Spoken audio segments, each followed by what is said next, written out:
Good evening and welcome to the Mark Rogers Voice of College Football channel for our first episode this season of the Pac-12 Chat Show Live. My name is Tony Altimore and I'm here with Tim, and we are glad to have you guys. Tonight's going to be a special night because the Voice of College Football channel doesn't always talk enough about the Pac-12, and tonight we're going to do that. So we're excited to have you guys. We've got some experts with us too that are going to be here to help chat. First, let's bring, and you guys know him from lots of the shows and one of our gurus of stats and teams and what's about to happen. Let's bring on Will Clough. He's a devout Notre Dame fan, but of course we know the Irish are, they play half the Pac-12 anyway, so we're glad to have him. Yeah. Honorary member. Welcome, Will. Remember, we're taking on the Bears, the Cardinal, and the Trojans. I'm a little worried about the Stanford tree. The Stanford tree might go after me if we put a beat down on them this year again. So and we're keep an eye out for him. We're hoping to get the Stanford tree himself to join us at some point this season, guys.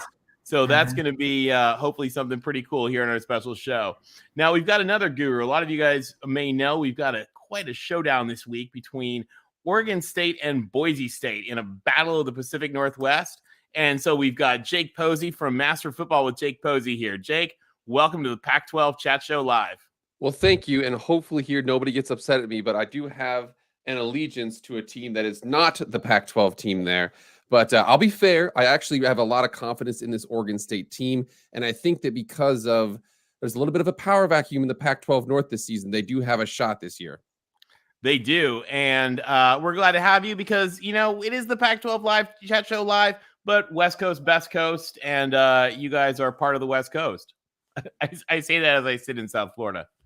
And also joining us, we've got Ben from Exploring Ben and Sam, who's an Oregon guru, and we all know the game of the week this week is going to be Oregon versus Georgia. So we're going to be talking a little bit more about that. So why don't we get started real quick, and let's think, what is our first game on the agenda? And that is going to be, are we ready? Drum roll. In just a minute, let's talk about Arizona State and Northern Arizona. Are you guys ready for that? Are we ready for this crazy, exciting game of Arizona State, Northern Arizona? Folks, what is going to happen? Tell us. Let's start with you, Will. I smell an upset here, man. Northern Arizona, they have the number on the Big State schools. They took down the Wildcats this year, and I feel like the Sun Devils are up next. And Herm Edwards' hot seat, it's going to heat up. Yeah, this is the dumpster fire bowl because remember, Northern Arizona beat Arizona last year, and Arizona State has been nothing but get worse over this last offseason. The one promising thing for them is that the NCAA is pretty much getting rid of penalties. So it looks like they're somehow going to be spared the whooping that was coming. Anybody else? What do we think? Northern Arizona, can they take them? Well, Arizona State's bringing in a new quarterback in Emory Jones, very athletic from Florida. They obviously lost Jaden Daniels. I think it's a net negative. Jaden Daniels had his moments. If he got in a groove, he could really move an offense. I don't think we really saw that as much with Emory Jones. I think he has some. He's very athletic. I could see him running the ball, but I just think he's going to have trouble if you need that drive late in the game. I just don't think he has the accuracy inside. He can be a turnover machine at times. And again, I'm on the page of you guys. It's an absolute dumpster fire right now. They lost so many players to transfer portal that I just think this could be patchwork, and I could see the upset. It's going to be quite a game. Let's see. We'll see what happens. And so what we're going to do here, guys, just so you guys know, we're going to go through and we're going to talk here about most of these games. And then we're going to turn it over to you because we're going to want you guys to call in. So the link is going to be in the description, but we'll put it in the chat in just a few minutes as we get through the games real quick. Next on the list, Oregon State and Boise State. A couple key things to know here for you guys that might not know. First of all, Oregon State's got a new president. She's actually was the engineering dean at UCLA. So both of the Oregon schools have been presidentless in the last few weeks, and this really has a lot of realignment impact. But Oregon State's new president takes over, I think, this week. Really, really, really great President Murphy is supposed to be brilliant and awesome. And Jonathan Smith, who's their coach, was probably the most successful quarterback, or the second most successful quarterback in Oregon State history. He has returned and has led his alma mater from being its own dumpster fire to really being something pretty great. And the stadium is under a big renovation, so it's going to be a lot smaller this year, which is going to be kind of interesting. But Benny the Beaver is going to be there with his chainsaw. And Jake, what is going to happen in this game? So this game sets out because there's a couple teams here. One is looking to rebound from an how do I say this? Not up to snuff 7-5 season for Boise State football. That is not acceptable. You don't go out there to the Mountain West and go 7-5 and have it be acceptable. And then Oregon State is coming off of a season where they've had, they were really able to run the ball. Gosh, I checked a couple of their stat lines last season, and gosh, they win one way. They win by just bludgeoning you up the middle. They beat Utah. They beat they had a couple of games where 200, 250, 300 rushing yards. That's what they do. And I will say, to make sure I give credit where credit is due, in this game, the Oregon State has a couple of players. Let me see if I can pull up their list of them players right here, because they have a couple offensive linemen who are ginormous. They're really going to be helping them out in terms of establishing that run game. I also think that there's a couple of running backs they have that are pretty decent. I'm really interested in Damian Martinez, the new freshman they got. He looks like he's about 6 feet, 225, really, really big and strong, good running back. However, they are playing against a Boise State team last year. Boise State's defense allowed 13 passing touchdowns on the season total. So again, Chance Nolan, the quarterback for Oregon State, if he's able to, he can run a little bit, which is a good thing for him.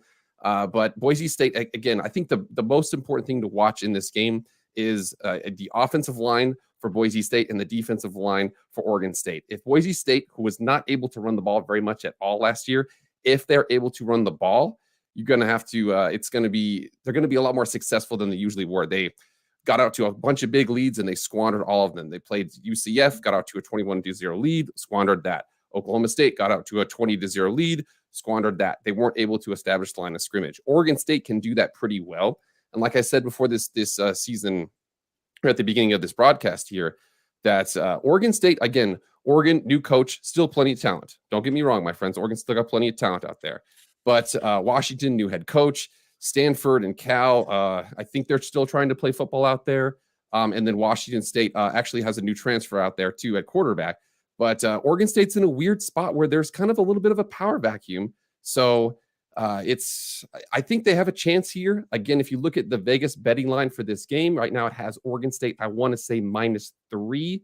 And then the ESPN FBI Power Index it's like Boise State 50.1 and Oregon State 49.9. So I think that ESPN got this right over Vegas. I mean, it's not like the people in Vegas have money riding on the game. But if I had to predict what happens in this game, Damian Martinez, I'm telling you, he's the one player for Oregon State that I want to watch out for. He looks like he's pretty good. They got a big offensive line. They've got him. So if I had to say, though, a lot of seniors for Boise State visiting out there. The stadium is going to be a little bit smaller. Crowd noise might not be as much of a situation. I will say, I'm gonna roll the dice, man. Boise State, they're gonna pull out the victory. I don't know how, man, but I think they're gonna do it. All right. And we've got TBM here. Do we have Connor here? Is Connor able to call in? Connor, if not, we can get you a little bit later. We'll come back to you. We got TBM. Let's go and let's keep rolling here, guys, because let's see what is our game. We're going from Oregon State to Washington versus Kent State. Now, the Dogs have had a rough time, but there is a new leader in town. Kalen DeBoer is a coach who's done nothing but win anywhere that he's been. And so as a result, he is going to try to be the new Dog father. And I don't know, guys, can he do it? How does it start with Kent State? Do we have a new era in Montlake? Yeah, absolutely. You have DeVore he's done great things. In Washington, the one thing that kept them back last year was an offense. That was the key thing. Their defense was good. It was their offense that just was absolute garbage. I'm expecting a big step forward. The first year, though, he's got to get in recruiting classes, but he He's going to do good. He will do good, but it'll take a year or two. But Kent State, that should be no concern for Washington this year. We are going to see. It is going to be an interesting game. So let's take a look what I got next. Oh, now we have a showdown. Before you start on another one, I just want to say a shout out back to Pigskin Pete, who has the best ACC show on the planet. It looks like a lot of his disciples decided to come over and give us a tip. Thank you to Pigskin Pete, and thank you to all you guys decided to come join us for a few minutes. Really appreciate it. Thank you, Nature Boy. We're really glad to have you guys. We love Pigskin Pete. He's absolutely awesome, and love playing trivia with him and Traveling Fools on Saturday nights. So he's great. Taking a look here, we got Cal versus UC Davis.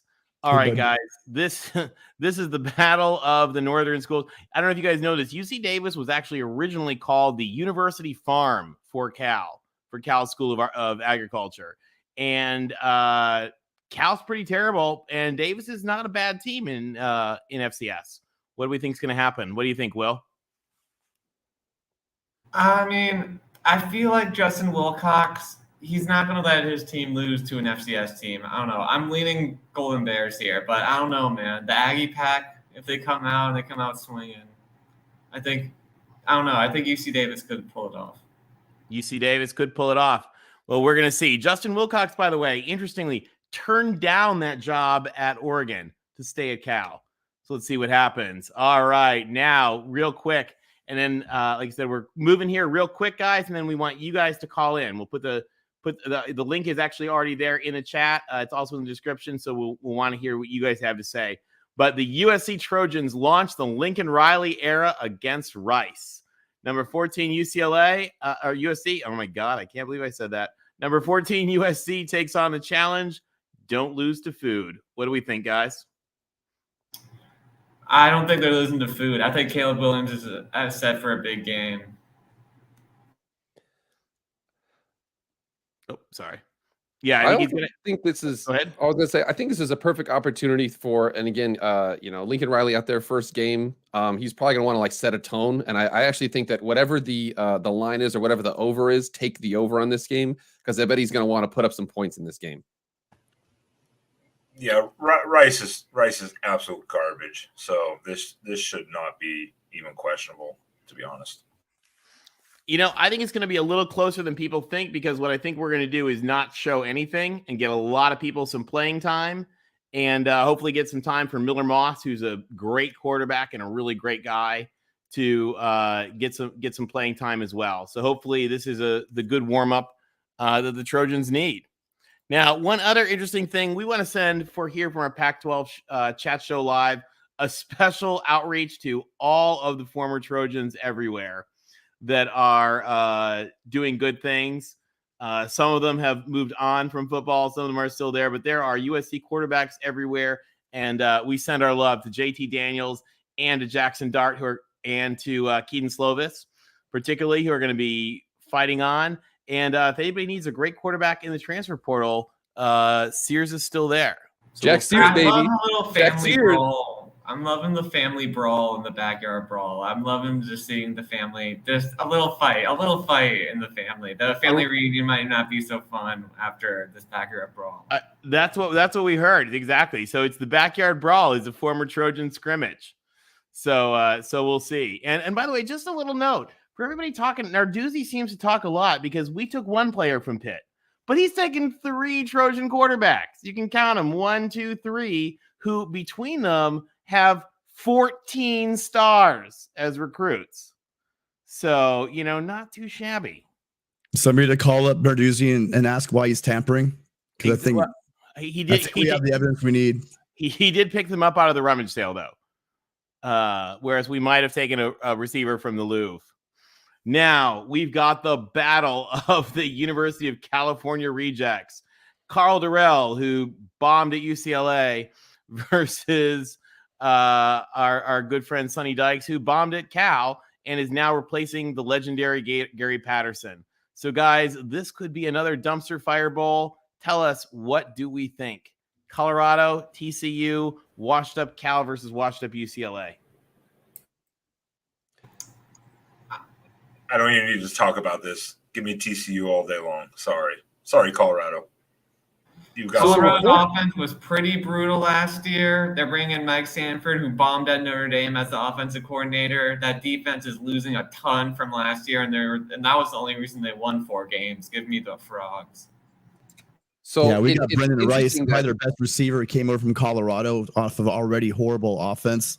On Twitter, they were coming after him, saying he went for the bag. And basically, why would he on earth stay at that offense for Colorado last year? Actually, for the past 2 years, has been almost non-existent. And so their team they're getting out of there pretty fast. I think TCU wins this one because I don't think Colorado will be able to score anything. And if you look at it here, TCU, apparently Sonny Dykes is prepared to play at potentially 3 quarterbacks in this game, and that which is nuts. They're going to throw the ball a ton.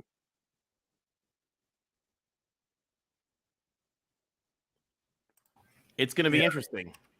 Oh, sorry, go ahead. Oh, no, yeah, no. I'm saying exactly. You got Sonny Dykes. He knows offense.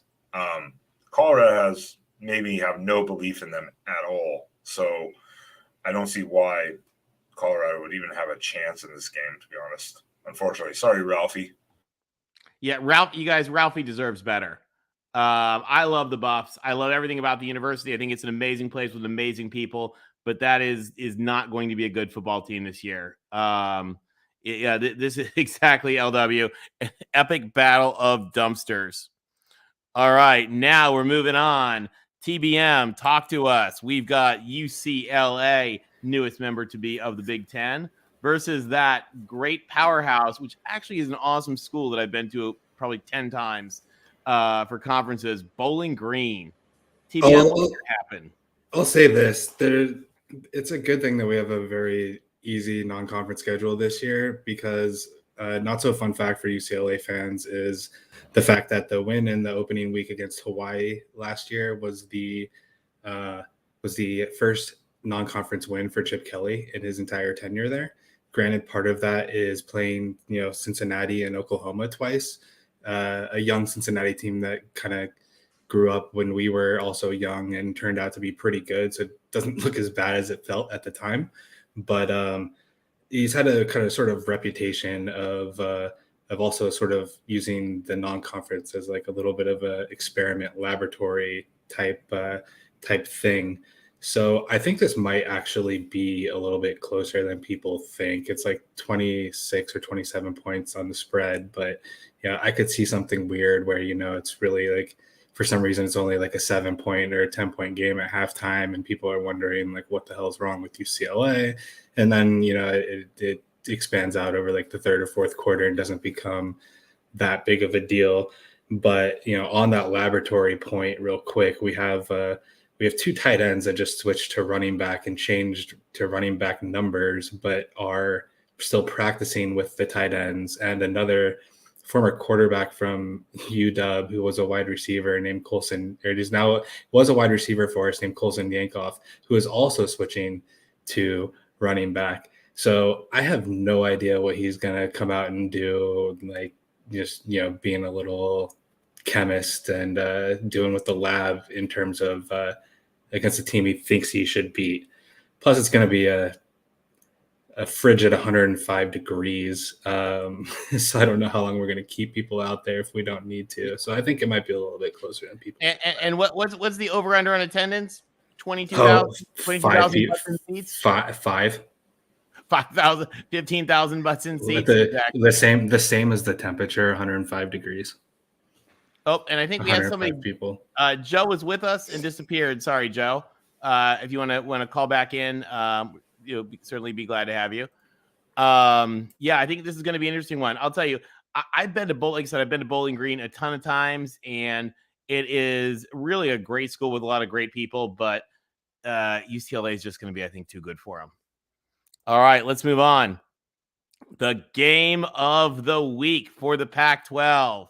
How about the Ducks and the Dogs? And not the dogs they usually have, but tell us, Ben, just because these are the Dogs, the DAWGS, do we hate them as much as the Huskies up north? No, the Huskies suck the most. That's for sure. There's no question there. This is going to be a very interesting game because one, of course, Lanning comes from Georgia to DC, but Georgia just reloads on talent. They had 15 guys drafted this last year. That's insane. Oregon brings back a lot of people, but we lose a lot of our secondary. So we have a lot of youth and unproven talent. Wide receivers are big and lanky, but a whole new staff. And it's going to be really interesting, especially on the road. I mean, it's not a neutral site game. Don't give me that. Don't even close.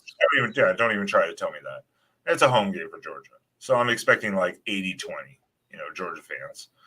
Now, I believe Ty Guy and I are the only two people who believe in the glory of Bo Nix. And so you know what? We are bringing him on right now to talk to us about this game.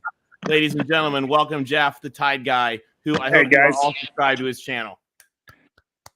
Yeah, I like Bo Nix. I've said this on many shows. Bo Nix is the only quarterback to ever play Alabama and hang 50 on us. He's good. And I think he might this game. I think they cover, but we'll see. What do you think? I think it's going to be, honestly, I think it's going to be a 3 or 4 point game. I think Georgia will pull it out, but I think Oregon keeps it close, and I think it goes down to the fourth quarter. And who knows? It might come down to maybe a misplay, and Oregon could win, but I do think it's going to be a lot closer than people think. And anybody who thinks Bo Nix isn't the real deal, I don't think they really watched him. No, and you know him. You know this exactly. Yeah, I mean, Bama's played a lot of great quarterbacks, and like I said, he hung 50 on us. So I mean, he's got to be good. I think we're gonna see. Jeff, can you stick around? Yeah. Let me bring Michael Hogan real quick. Michael, tell us, what do we think about this game? I think it's gonna be ugly. I think it might be a name your score type of game. But I got 2 questions for you guys in reference to Michael Penix for Washington and Jack Plummer at Cal. How do you think they can do the system this year, or is it going to be a long season for both of them? And if Penix can stay healthy also. Whether he can stay healthy, roll the dice. I'll tell you, the thing about Washington is, they've lost people to transfer. They brought some people in. I thought they were going to bring Jake Haener in. I thought that was going to be the right answer for them, and he decided not to. I worship the ground of Jake Haener. Everything would tell me that UW would stink, but the thing about Kalen DeBoer is he has, again, done nothing but win. And Jen Cohen's butt is on the line, and I think she's awesome, but Washington has just been abysmal in football and basketball and baseball. And I think the heat is not just on the coaching role. The heat is up in the senior administration as well to get that team back in gear. If they can beat the Spartans or the Bruins, I think it'll be a successful season for Kalen DeBoer. Those are 2 winnable games against teams that have higher expectations than they do. So that's what I think. All right, and my other question is, what do you think Jack Plummer being that hold on, real quick. Sorry. But before we get to Jack Plummer, now we have another Pacific Northwesterner who is not tied to Oregon, who hates the dogs. Jake, what do you think about UW? So UW lost to the mighty Montana Grizzlies last year. My brother is an alum of the Montana Grizzlies, the amazing school there. So it's a transition. I've been up there, and you have to remember this team within a 10-year period, they were in the playoff and they lost every single game. So they have to really decide what they want to be as a program. Now, again, they are a really top flight university. But again, that Pac-12 there, I don't know, man. I mean, I thought that Haener was going to go there too. I actually kind of wanted Haener to go there so that Fresno State would be a little bit easier of a matchup. He's so good. And the worst part about Jake Haener is that not only is he so good, but you guys watch interviews with him. Dude is just an awesome guy, like from a really cool family. His mother's a famous journalist. His dad's a surgeon or something. I mean, just like the ultimate great guy. And I think he beat UCLA on one leg and one kidney or something. Yeah, you could tell that it's you have to hate, and whenever you say something bad about him, and you have to say a football player. It's kind of like Tim Tebow. You say I don't like him as a football player. Yes, he's probably right-handed, even though he throws with his left. That's Tim Tebow talk. We'll get on that later. We're talking about Washington right now, and for Washington, man, I think if they really prioritize it, DeBoer, like you said, he has won everywhere he's been, and I think that he can turn that thing around. But again, for a season over there, just the first thing you got to do that first season is you almost just take the record and throw it out and just be like, we got to reset. We got to reset. We've got to absolutely just establish a culture. To all the people out here talking, they're like, what the heck does that even mean? It means you literally have to change how you practice, how you prepare, how you do every single little thing. And then year 2, 3, and 4, you build off of that. So am I expecting big things out of them this first season? No, but he's won everywhere. He's at UW. They do have good facilities. It's a great brand. They can win. That's right. All right. And Michael, you had a second question about the Cal Bears. Yeah, Jack Plummer, who transferred from Purdue. How do you think he can do in their offense, or is it going to be another bad year for Cal? Everybody believes in Justin Wilcox. I don't know. I think it's going to be brutal. What do you guys think? Could be another bad season for the Bears. I think they go bowling, but it's not because of their offense. Yeah, but it's bowling. It's like the Emerald Nut Weed Eater Bowl. They've had decent QBs, but it's just that offense just can't get it together. So they were 5-7 last year, but in 5 of those 7 losses, they were by less than a touchdown. So it's not like they're getting blown out by people, and I think they're a little unlucky. I don't think they're gonna all of a sudden spring off and win 8 or 10 games, but that's a better program and a better coach than people think, despite the offensive problems that they have. However, they are so mucky. I'll tell you one thing about Cal. Cal is the most esteemed school of the sciences probably in the world. There are multiple, 10 elements on the periodic table are from Berkeley, including berkelium and californium. Yet, they have 110 Nobel Prizes, mostly in the sciences. Yet, who was the school that had the biggest COVID problems last year? That was Cal. Yeah. So, hey, Tim, I hope you're feeling better, by the way, sir. I am feeling better, but I don't know. I think ASU might have given you a run since they were doing the international testing or the national testing for all the COVID around the country. That's true. That's true. All those guys during the, I don't know. I would have thought the dumpster fire would have purified the COVID, though. Like the heat of the dumpster fire might have burned up the germs. Speaking of dumpster fire, I'm sorry. Go ahead. Arizona State, Colorado, TCU. How would you rank those 3 teams as the dumpster fires? Oh, Arizona State's the dumpster fire. All right. Everyone agree? Hey, Michael, Cody. Thank you so much for coming on. Man. Appreciate it. All right. Talk to you in a bit. We've got Joe Ryan coming to join us now. Joe, welcome. Hey, what's up, guys? Hey, we're glad to have you. Tell us, what do you think? What's going to happen here in our Pac-12 week 1? I don't think Oregon and Bo Nix are going to handle Georgia very well. And I could even see an upset for Florida beating Utah. So as far as the 2 marquee matchups of week 1, that's what I think. Those are going to be some good ones. So you're not a Bo Nix believer. Joe, tell us, who do you cheer for normally? Well, I'm from Seattle, so by default I cheer for UW. But nice. Yeah. So, but in general, I want the Pac-12 to beat these out of conference teams, but it seems like we struggle with them. We do. It's going to be a good one. I used to date a Husky who even the towels were all purple. So, and I'm pretty convinced I want Dubs as a pet. I'm sort of in love with this dog. So we got to give some love to the Huskies. We're hoping you guys do well. What do you think about Kent State? They're not bad.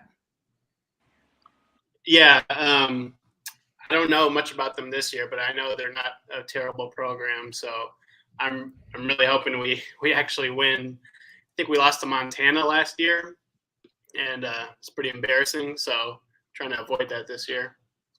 Hey, don't talk bad on my Montana Grizzlies, okay? My brother graduated from there, all right? I don't appreciate the slander, okay? And speaking of Montana slander, did you guys see the Montana and the Big Sky said to UW on Twitter? No. What'd they say? Oh, absolutely brilliant Twitter during the recent USC UCLA mess. Somebody put on Twitter something to the effect of like, haha, Washington to the Big Sky. And the actual Big Sky account responded with something to the effect of, after that loss to the Grizz, now we're good. So it was pretty funny. Joe, what else? Tell us more about your dogs. What's the report down from Seattle? Pennick's going to be able to do it? I mean, we're going to be okay. It's not like I'm expecting anything crazy this year. I hope Pennick stays healthy. I think he's a big upgrade from Morris. But I think Sam Heward is the future quarterback of that program. He's just young and raw right now. So he's got the last name for that program, that's for sure. Are you definitely expecting a bowl bid, Joe? You said, am I expecting one? Mm-hmm. Yeah. I don't know. Yeah, that'd be the ceiling there, some sort of bowl bid. But I could see this going either way. But I'm just hoping for some sort of improvement from last year. Well, here's hoping the dogs can do it. Well, thank you, Joe, for coming on. We really appreciate it. We're glad to have you. Yeah, no problem. Thanks, guys. And we hope you'll join us next week too, because we're gonna have some games to talk about, which is gonna be kind of nice. It'll be more fun. Yeah, exactly. So yeah, I'll be there. All right. Thanks. We'll talk to you soon. All right. Let me bring on what's our next game here, guys? This is a big one. We've got San Diego State coming in here, and this is going to be the opening of the new Snapdragon Stadium at San Diego State. So remember, San Diego State has spent its entire existence as second and third fiddle to the Padres and Chargers. Now they got a home of their own. And there's an extra special twist here, guys. As you know, realignment is in full swing. And this is sort of the battle of the southern border. But there are going to be no more Pac-12 schools in Southern California. So there's a lot of increased attention on this game. It's the Aztecs and the Wildcats. Gang, what is going to happen? All right, as the person here who despises but respects San Diego State the most, I will comment on this situation here. See, we had to have a Mountain West guru here. Well, don't worry. And I was going to talk about. I wanted to bring up the fact that Cal plays the crappy kid with the house with the pool. That's an inside joke between Tony and I, but we'll get into that in a second here. Talking about Arizona and San Diego State. San Diego State returns a lot on defense. They're going to be really, really strong. I have been saying this on a couple of my videos here. Arizona won one game last year. They were terrible. Top 25 recruiting class. Really good in the transfer portal. Do I expect them to be amazing? No. Do I expect them to be way better than they were last year? Yes. They will have a lot of issues, or they will give teams a lot more issues just because, the first year, Jed Fish establishing the system, it's hard to kind of do that. Now, I will say Snapdragon Stadium is going to be absolutely bananas. I actually look really, really forward to it because it's going to only about a 30,000 seat stadium. I think maybe 35. But can't expand beyond that. So I'm telling you, this game, I'm looking to see something out of Arizona. I also want to see this game because I want to see what San Diego State is on offense. They've, like I said, they only return a couple starters on offense here, but they have always just been a smash mouth offense with a strong defense. So I think San Diego State's going to win, but look for Arizona to give them a little more trouble than you think. Well, and I'll tell you, I think that and I might be wrong with this, but I think that they're going to be taking those. Snapdragon Stadium can expand to 55,000. It wouldn't surprise me if the bulldozers start moving in December. The paint may not be dry before they're adding the seats on with how they're moving seat tickets and everything else. Yeah, last year this team played in LA at a soccer stadium, so they had to go 70 miles for a home game. So it was all over the place. You know, they played.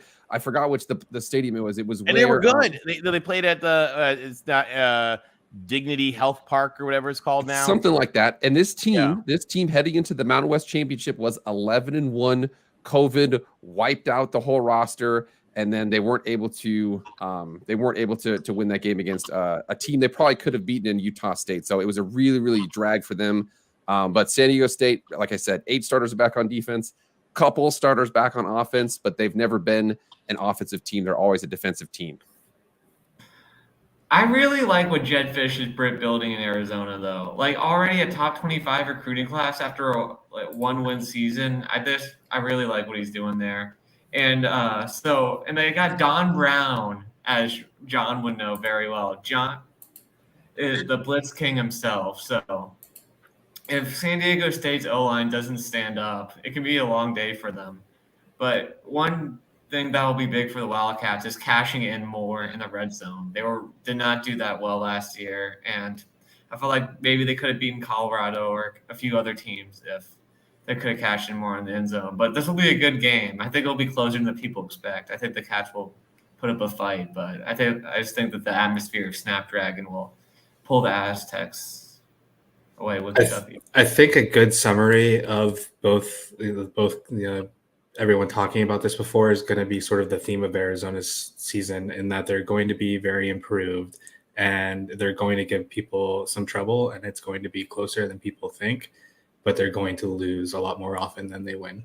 So I think you're going to have a way better team than you did last year, but they still might only win 3 games because of who they play. They have Oregon, they have SC, they have UCLA, they have Utah. They have to play all 4 of those. Their non-conference is rough. And so, I think Jed Fish has him moving in the right direction, but I don't think it's something you're going to see in the win-loss record, even if they're way better than they were last year. And I think there's another point which LBC brings up right now very well. SDSU, number 1 auditioning for the Big 12 and the Pac-12. A win over Arizona would certainly make that look good. Now, you guys, by the way, just a quick shout out and a quick plug. We're going to talk about this more a little bit later. But LBC and Tim and I are going to be with Mark Rogers live for USC postgame. So as soon as the USC game's over, join us on the Voice of College Football's USC channel. And we'll look forward to chatting with you. We want you guys to call in. We're going to have folks back in the stadium sometimes, and it's going to be a lot of fun. So let's move on to our next game, next game. We've got, that was from the big showdown in the South. Now, Utah, Florida. So, I think I'll tell you guys, and I want your all opinion in this in a minute. Utah is, where'd Connor go? Connor, come back and join us in a minute. Utah, I think, is going to come out with this win. But my biggest question is not whether or not Utah is going to win. I want to know, what is the excuse that we are going to see from the SEC homers about why an SEC team lost? Because we know that SEC teams don't lose, and every other team other than Alabama, because Alabama doesn't need to, has to think of some ridiculous excuse. So the big question, guys, what is going to be the excuse when Utah lays the smackdown in Florida? Well, I think it'd be a legitimate excuse, and I'll jump in for it, because what's Florida in the SEC? Maybe 8th, 7th, 8th. I don't know, but they're down there. So we're putting up our team that's been carrying us for the last couple of years up against one of the middle of the road, hopefully on their way back up, but struggling programs. So it's really it's a win-win situation for the SEC that, even if it's a close game. For the Pac-12, this is the game, because I was going to talk earlier to Ben about the fact, I know that you guys have great linebackers, but I don't know about your defensive line. So I don't see Oregon being able to win that game. That means it's going to be left to the Utes to take care of this game. And no matter what you say, no matter how down Florida is, you're going into the swamp, and going to the swamp to play a game early in the season. We all know that Utah is a great program, but they're also not the same program on the road unless they're playing the Ducks. Sorry, Ben. So the thing is will they show up? Are they going to be ready for it? Will they be big enough for that stage? I know Cam Rising is amazing. I know that they're going to play. I know that they consistently have great line play.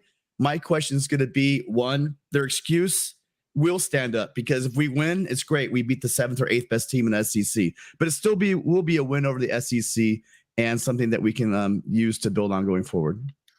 And I think the real MVP, who we all know is a star here, we love him in the Voice of College Football channel, points out Florida's about the 11th best team in the SEC. I think that is pretty much spot on with the truth. SEC fans will remind us that Florida has 3 national championships. Then they can excuse they're not good enough this year in the swamp. Now, can I talk on this game a minute? We absolutely would expect no less. This is kind of how I look at this game. If it's in Utah, Utah wins by 17. Really easy. I think the thing that's going against Utah is, one, it's in the swamp. And whether Florida is good or bad, it's the swamp. And the swamp is difficult to play in. Now, the nice thing is it's a 7 p.m. game, so the humidity won't be as bad, but there's going to be humidity there. Now, I don't think Florida is going to beat Utah by any imagination, but I think Florida keeps it close. I think it's going to be a fourth quarter game. And I think most of it is, Florida has a new coach. I like Billy Napier. I think he's going to do good things there. Florida also has, and I know you're not supposed to say this anymore, but he has AR-15 back. I know he changed his name. You don't like that AR-15, but, he's a difficult quarterback because he can run the ball. He can throw the ball. So I think that kind of favors Florida a little bit and helps keep them in the game. And so I look at this game as like a 27-24, maybe a 24-21. But I do think Utah will win. But like I said, if it was in Utah, I could see a 14, 17-point win pretty easy. Now, Georgia Southern did not have much trouble in the swamp. I will say that. Georgia Southern did not have much trouble when they went to the swamp. One storyline that I love about this game is Mohamed Diabate, the new linebacker that Utah has, transferred from Florida. Florida didn't think he was good enough for his program, and he's going to come back to the swamp and have a big game for the Utes. I'm expecting about a 10-point win for the Utes, although I do think that the heat may play a factor. Hey, we want to say thanks to Sergeant Pickles for that super chat. We really appreciate it. Sergeant Pickles, call in. We want to chat with you about your dogs. So we had, Joe gave us some input, but we'd love to hear from you as well. Yeah, the heat will play a factor, but yeah, with like Georgia is humid too. I lived in Georgia. It is humid, but that was also damn cold. But here's the other thing. As folks have pointed out, do you know where athletes go for like extreme training to be ready for, get their lungs to be bigger and really just improve their bodies? Yeah, they go to Colorado and Utah. So all this like, oh my God, Florida can't, it's going to be so hot for Utah. Guess what? These guys are used to training in the mountains. They'll be just fine. And I think they lay down the smack. Now, I think Anthony Richardson will definitely make some mistakes, and I think that'll be the thing for Florida because he was a great athlete, just not a great decision maker. So I think he'll throw. I'll go with 2 picks. That is, I think, probably about what we're going to see. Now, next on the agenda, rule number 1 is don't lose to food. Rule number 2 is don't lose to toothpaste. What is going to happen here when we see Stanford and that mighty power that is Colgate? It's going to be tough for Stanford. I don't know. It's going to be tough for Stanford.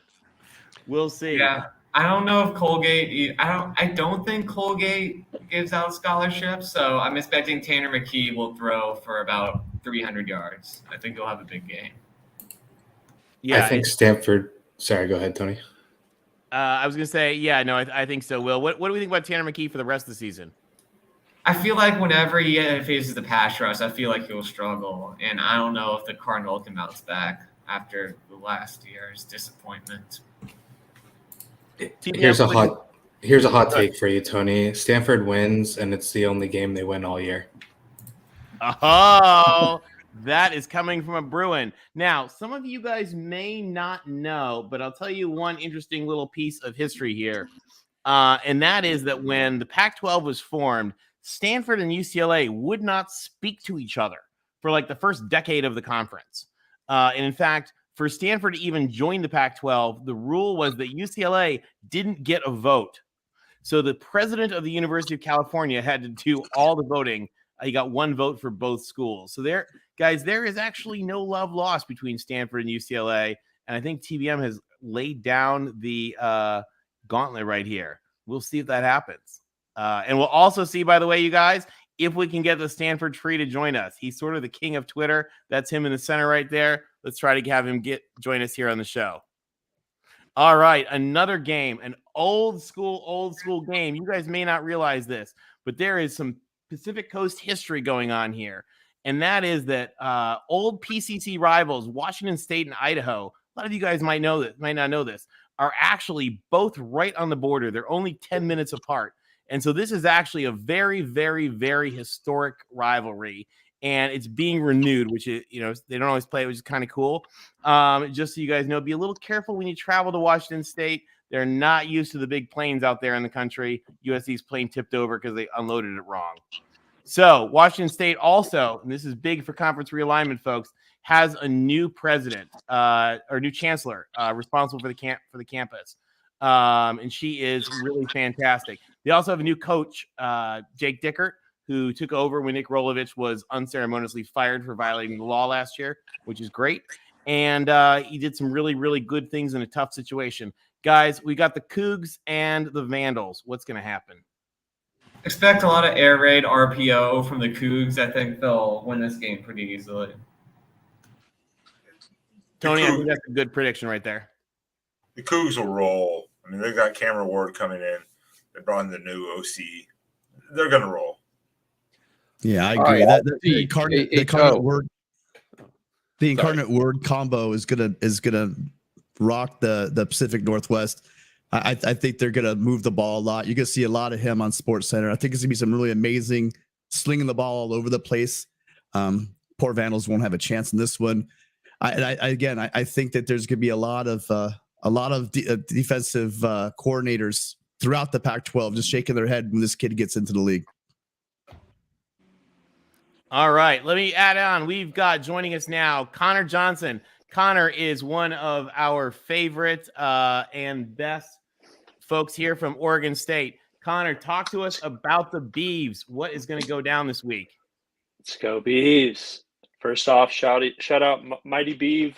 I think there was one other Beaver in the comments too. So we're growing by the day. Boise State. I've gone back and forth. I've both been really confident that we win by like 3 scores, and then I've been a little I don't know. I like Andy Avalos. It's their defense versus our offense. I know they have Hank Bachmeier, who's great, but our defense talk is might actually be the better group between the defense and the offense this year, or at least it's closer than it's been. Because our defense has slowly taken steps on the defensive front. Trent Bray moved from linebacker coach to take over. And when he took over after last year, the guys were just playing way more free.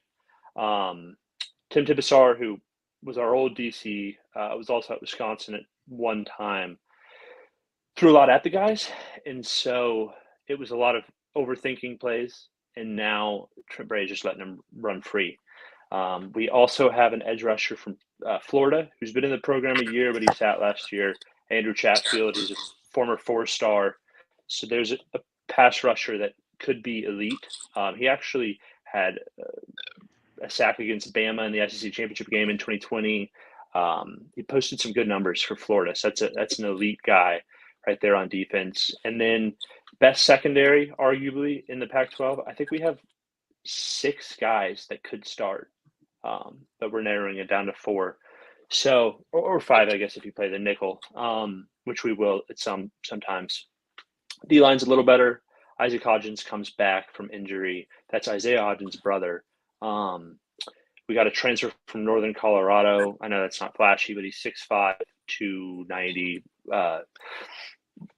Dude who actually pushed for playing time. He made the 2 deep, and that was pretty surprising around Corvallis because the D-line finally is stacked where there's more than like 3 reliable guys. So defense feeling good. Offense, the key there I think is if you look at Jake Luton's second year under Smith and the leap he took, and now he's playing in the league. So if Chance Nolan can make, I mean, he doesn't have as good of an arm, but if he can make a leap from one to two, I think I posted this earlier. I think Jonathan Smith is probably the second best offensive mind, especially quarterbacks on the West Coast outside of Lincoln Riley. He's great. Yeah, and he runs this program like a CEO. He just lets everybody do their thing. Jim Mahelchek, our offensive line coach, we made him our associate head coach and gave him more money because the O-lines that we're producing, Jim Moore Award finalists, we're talking low 3-star guys, like 82, 85. Real quick, we want to give a thanks to our favorite friend here, Jimmy Touchdown, pointing out that we're getting to talk here a little bit about Oregon State and Boise State instead of focusing on those directional JUCOs like USC. I love it. I'll wrap it up here. I know I'm going long. So receivers, we have talent, but the main receiver will be Luke Musgrave, our tight end, 6'6", absolute beast. He's actually the nephew of the Musgrave that coaches at Cal. I think he's their OC. And then running backs, I know the Boise fan said Damian Martinez, but he actually is third on our depth chart right now. We have returning to Sean Fenwick, Trey Lowe, transfer from Washington, transfer from South Carolina, and then we have another transfer from Georgia Tech that I personally think will have the most yards by the end of the year. Jam Griffin, who has the best vision out of all of them. Connor, I got to step in your defense here. Zach, who we also love, actually just saw him a little bit over on D4 Sports, is questioning. There's an Oregon State fan here. Now, Zach, that's a wonderful comment that we could expect from somebody like Alabama or Georgia or Tennessee, but dude, you're from Purdue. Yeah, nice yeah. Try. Which, if we would have started the right guy against Purdue last year, we would have given them a run for their money. We started Sam Neuer, the transfer from Colorado, and for a half, and we kind of lost. Hello, but hey, Pot. how about this? Hello, Pot. This is the kettle from Purdue. You're black. I'm just kidding. I love you, Zach. I love you. Thanks. You should call in and join us. Benny the Beavers. We got the old school Benny the Beaver. We got the one from like mid 2000s, and then we got the new one that side. Nice. So I love. We're ready to go here in Corvallis. And when Benny comes out with the double chainsaws, I am all about it. We got LBC here. Jimmy. So I'm calling again. Thank you, LBC. Final score: Oregon State 31, Boise 17. LBC, thank you for $10 donation. LBC, Jimmy, you rock. Again, USC is your daddy, so remember that, buddy. It's true. It's true. All right. Thank you, Connor. Thanks for joining us. All right. Later, fellas. All right. We'll talk to you a little bit. All right, gentlemen. We have one of our favorite Huskies, the Dogs. We've got Sergeant Pickles. Sergeant Pickles, welcome to the stream. Talk to us about whether the Dogs can do it this year. Oh, I don't know whatever it is, I guess, really defines what you're going to think about the season. If it is making a bowl, I'm a little hopeful on that one. Anything beyond that might be tough sledding in the first year for Kalen DeBoer. What do you think? We have the mighty Don? We have the Don James Bowl this week. That's exciting. It is. Tell everybody about what that means. It's actually a really cool element of history. So I'd have to brush up on the exact history of it, but Don James, obviously Husky legend, and as far as I know, got his collegiate coaching start at Kent State and really turned that program around. He did. And by the way, Joey, thank you for that super sticker. We really appreciate it. Joey, we are going to be cheering for your Mountaineers. I don't know if you guys know this. When Don James was at Kent State, he had a player who graduated and had was not very interested in football. But this guy's wife, Terry, was still in school, or his fiance. I don't think they were quite married yet. And the guy was working at a car dealership. And so he went to him and he said, "Why don't you come be one of my graduate assistant coaches?" And the guy said to Don James, who later became the dog father at UW, "I'm not really interested in grad school or in coaching." And Don James said, "Well, selling cars sucks." He said, "All right." So he did it. And that's how Nick Saban got into coaching. Hey, Tony. Yeah. He wasn't at a dealership. He was at a gas station. Oh, it was a gas station? Okay, so gas station. All right, that's even worse then. Yeah. Even worse. So yeah, okay. So the story, as I heard, I think was nice enough to call him at a dealership. That's even funnier. But yeah, Don James. So Don James went and got him, and then Don James had gone to Miami. He's a great coach at Kent State, really a legendary coach at Washington. And one of the coolest things is Jen Cohen, who's the athletic director at Washington, as a little girl became like pen pals with her idol Don James, and now she's the AD at Washington. So the world is sort of right and in order when the Huskies are back on top. So we're hoping for you, Sergeant Pickles. Yeah, I mean, Kalen DeBoer, there's a lot of optimism, I think. I mean, the big kind of controversy was, oh, well, you're bringing in Michael Penix Jr. and DeBoer knows him well, but you got these 5 stars and Sam Heward. Everyone's worried about that in the transfer long term, but Penix won the job, and everything's optimistic before the season till the first snap. We all know that, but really what killed us last year was on the lines, both offensively and defensively, and you're bringing back a few starters on both, but I think if DeBoer can really solidify that, that makes Penix's job easier. We have receiver talent. We have talent on the outsides on the defense as well. And we can put up good points on especially teams like Kent State. But, it's hard not to look past to Michigan State. That's kind of the one looming in the distance. But you don't want to overlook a team like Kent State, because someone was telling me they finished mid-level in the MAC, but they had something like every 4th running play was more than 6 yards or something last year. So they can run the ball on pretty much anybody if they really want to. Well, that's my big question. It might not be as short term like this for this season, but what I need to see from Washington is you guys lost Connerly to Oregon, and it looks like even USC. Well, it looks like all the offensive linemen are going to Oregon these days. Do you know who DeBoer brought in for the offensive line coach, and do you see you guys because again, Connerly was a Washington native. Are you guys going to be able to start getting some of those big stuff? When I think of the Huskies, I think of Napoleon Kaufman just running through gigantic holes made by mountain men up there. You know what I mean? Do you guys see DeBoer getting that kind of a line back to Washington? I definitely think it's been an emphasis for him.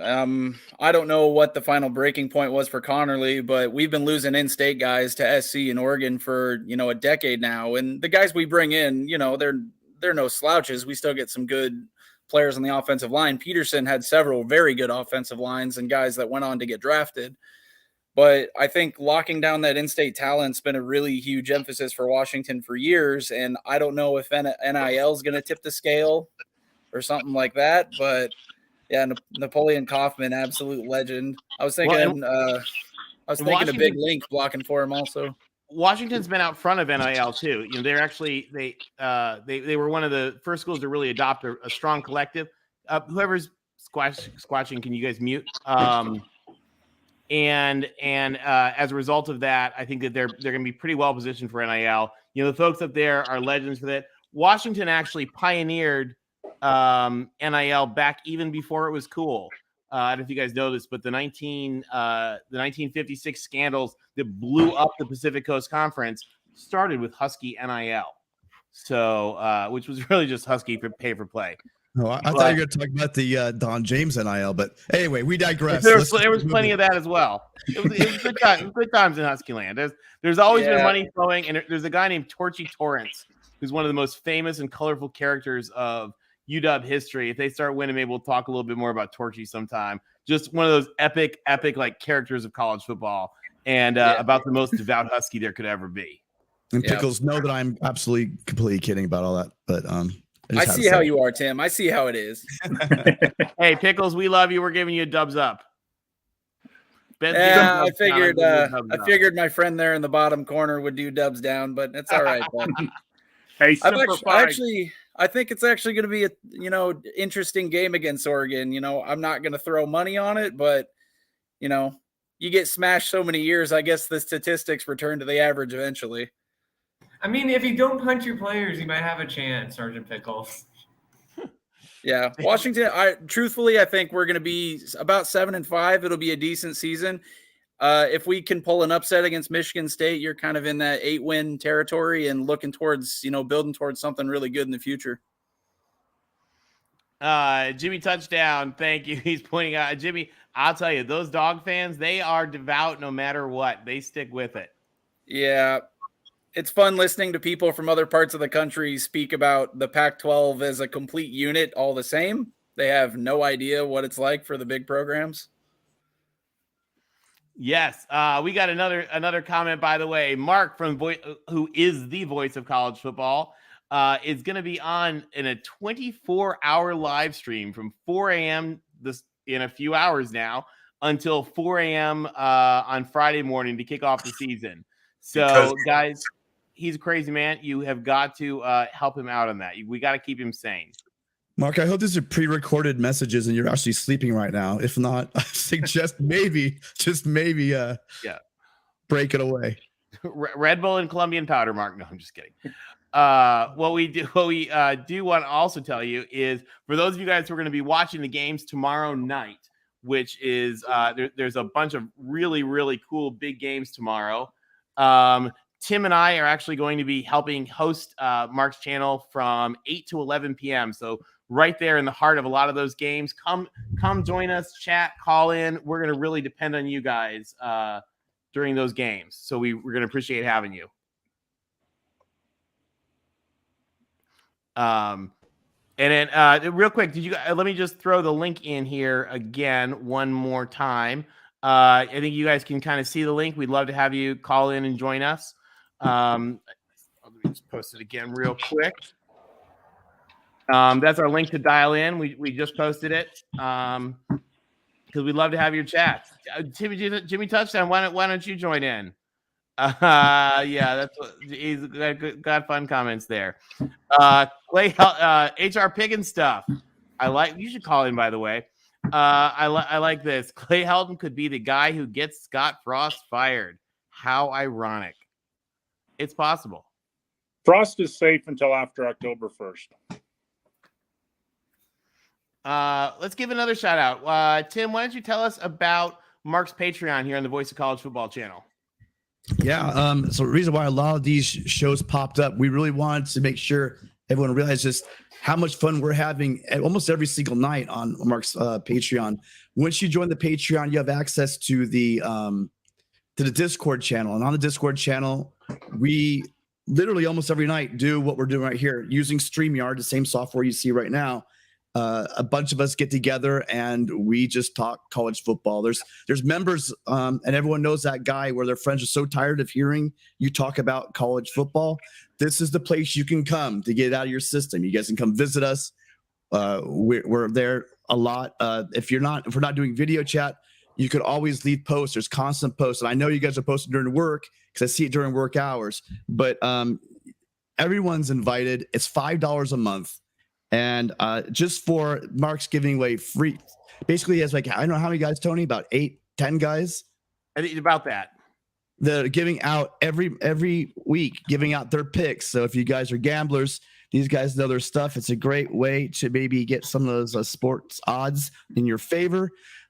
Again, we have it's basically more like a blog. No, it's more like a message board where Mark has different team channels.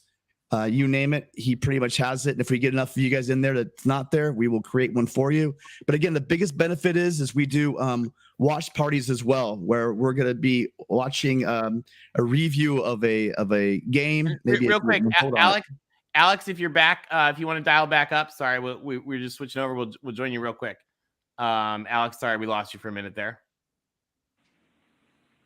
But yeah, definitely guys, check out check out Mark's Patreon because it's really it's a fun community and we'd love to have you guys. You really really get a lot of really great folks. And like I said, we'll be here for another few minutes. Oh, there we go. Alex, we need some Cal Bears. Alex, talk to us about your Bears.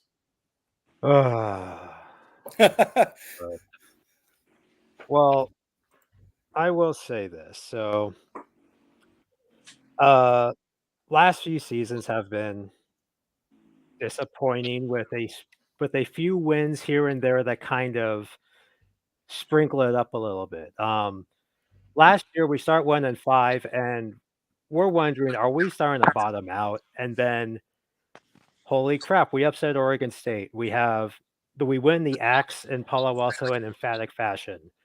UCLA wasn't good, but then we beat SC. So Yeah, thanks for that. it's,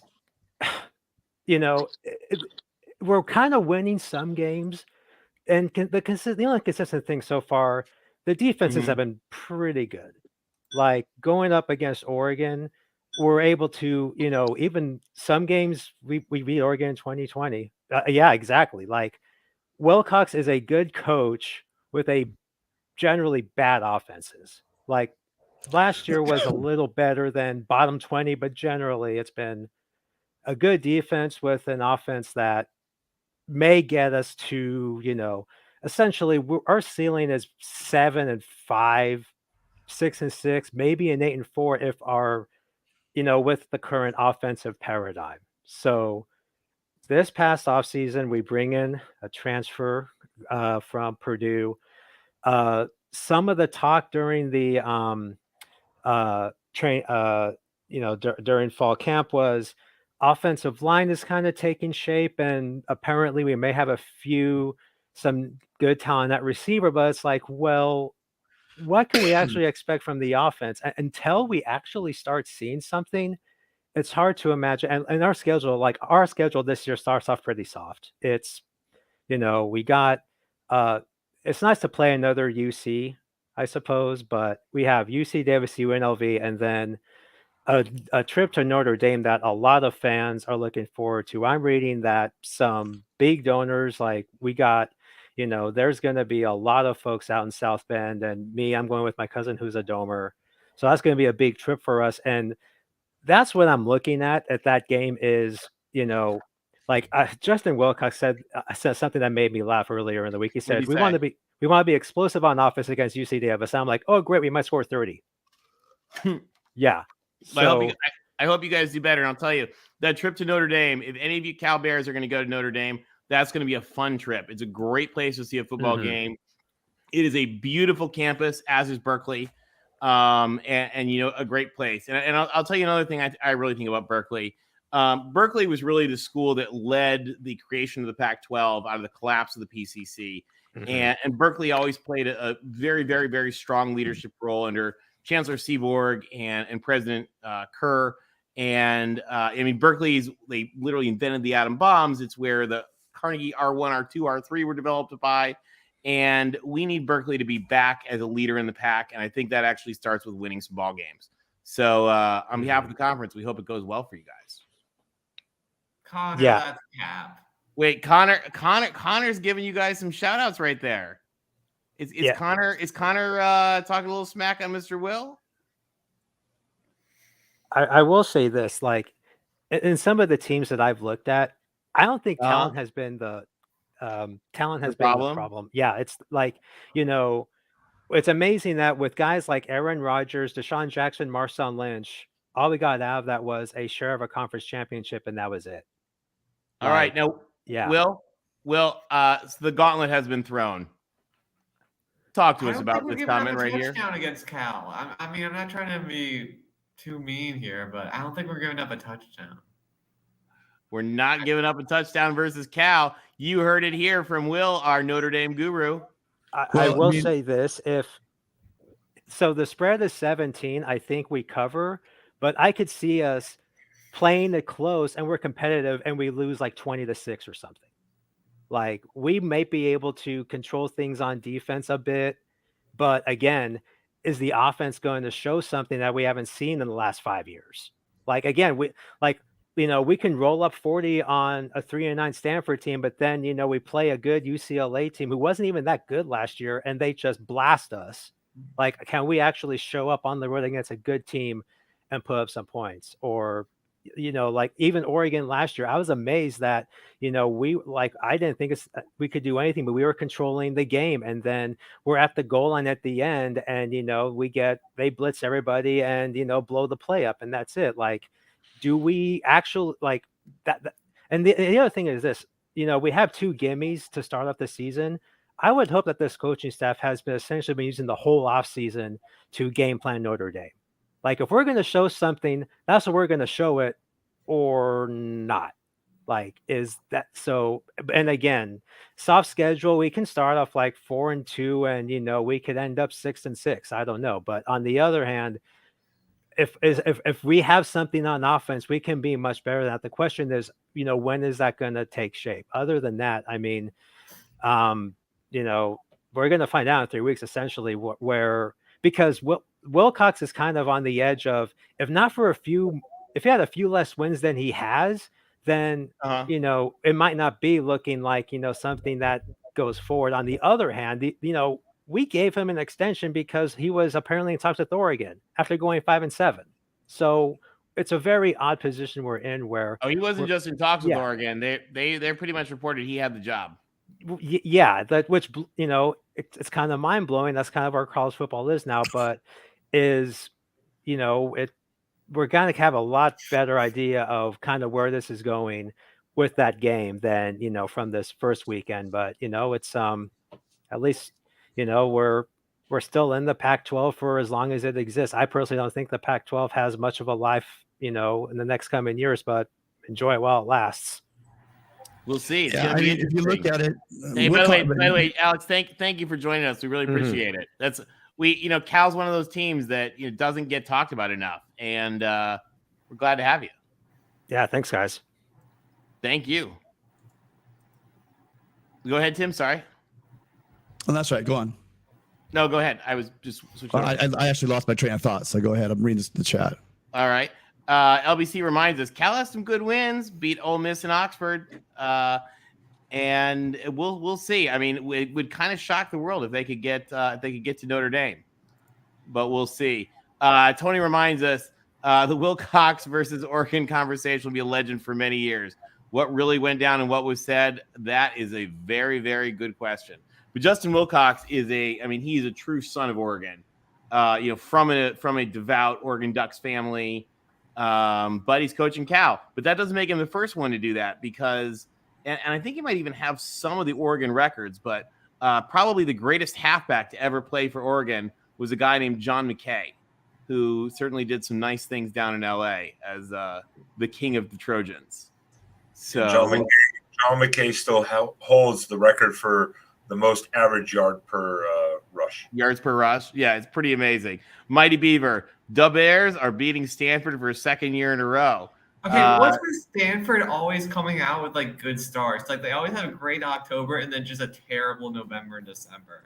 Like, are the trees is there a strength and conditioning program just bad? Like, I don't get it. Like they look so good at the beginning of the season against SC and the Ducks. I don't know what happened. Do you guys have any idea what's going on with their strength and conditioning in Palo Alto? Well, I know what happened against SC, which is that they were terrible. So I think does that pretty much sum it up, Tim?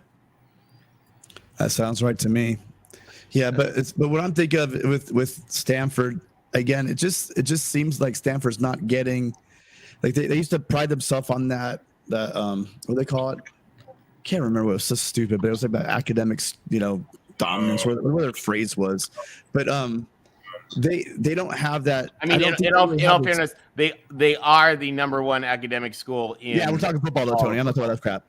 But my point is I'm saying that they used to be really dominant in the front seven, and they've really lost that. I think they've really lost their identity.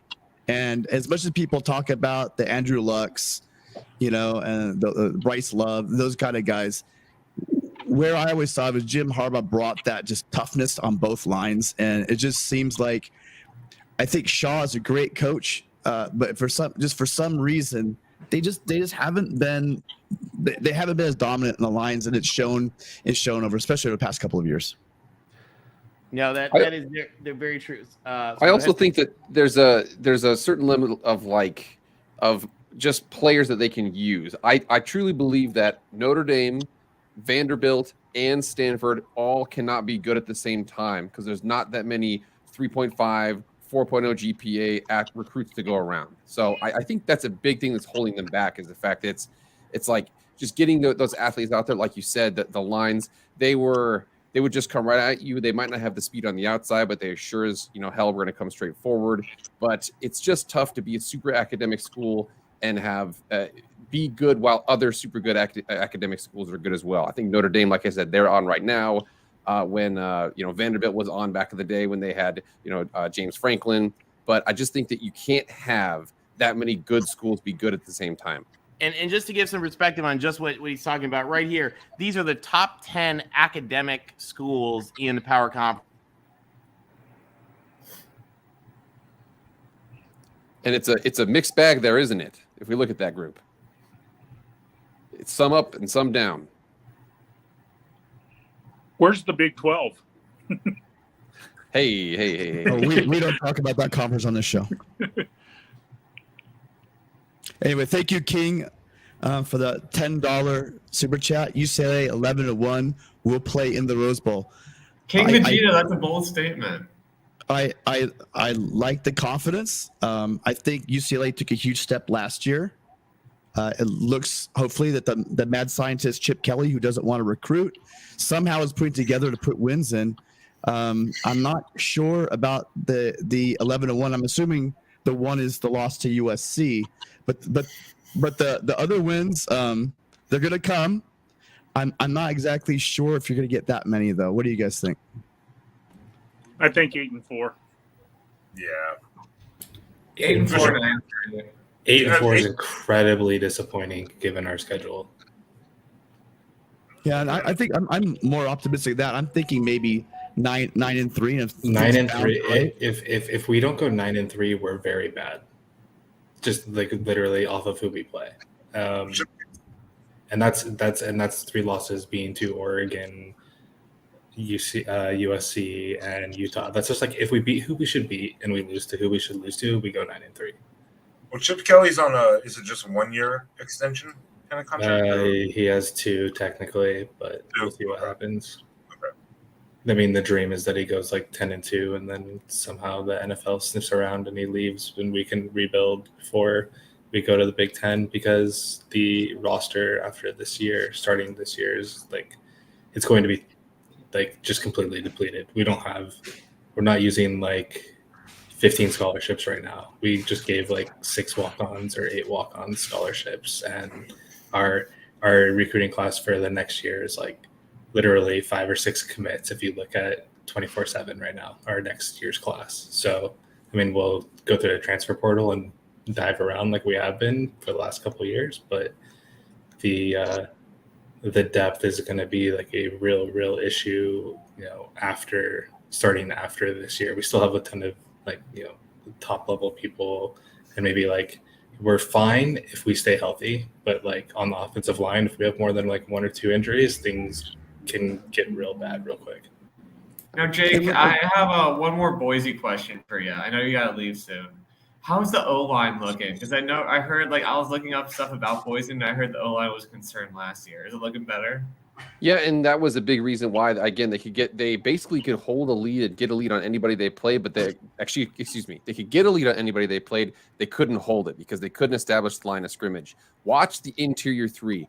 The tackles are actually pretty solid, but the interior 3, if they can't get a push, I think Oregon State will have a pretty successful day shutting them down. But if they can get a push, I think that it'll be a good win for the Broncos. I think that's the main 3. If those 3, the guard, center, guard, if they can win, they'll be good.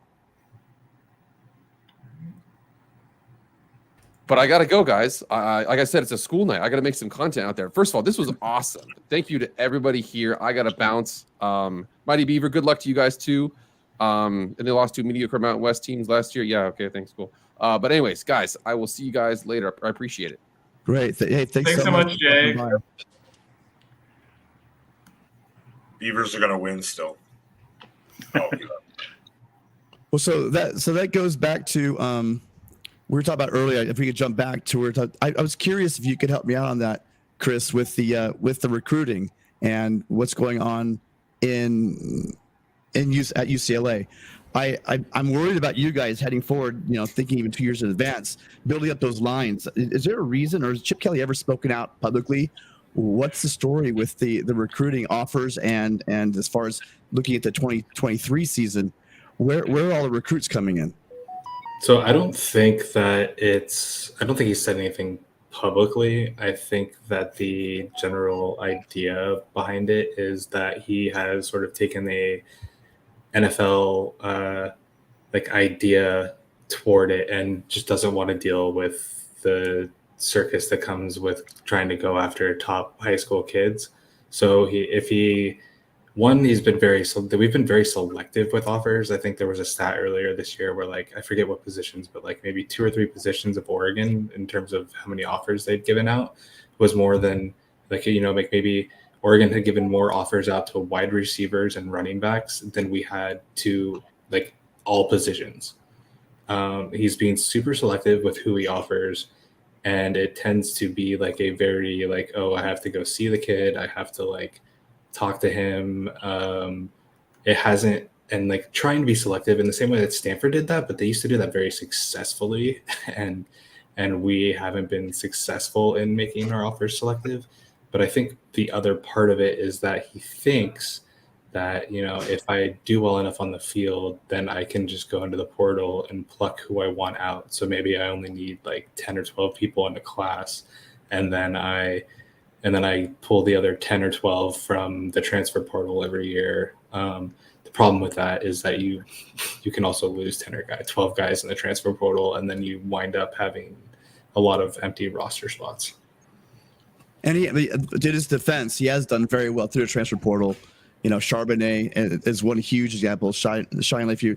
Do you think when you look at Charbonnet this year, what's your expectations for him as far as his yardage and touchdowns? Because I think your offense probably will be, now that DTR is, it is what, 5th year? Yeah, he's 5th year starting, correct.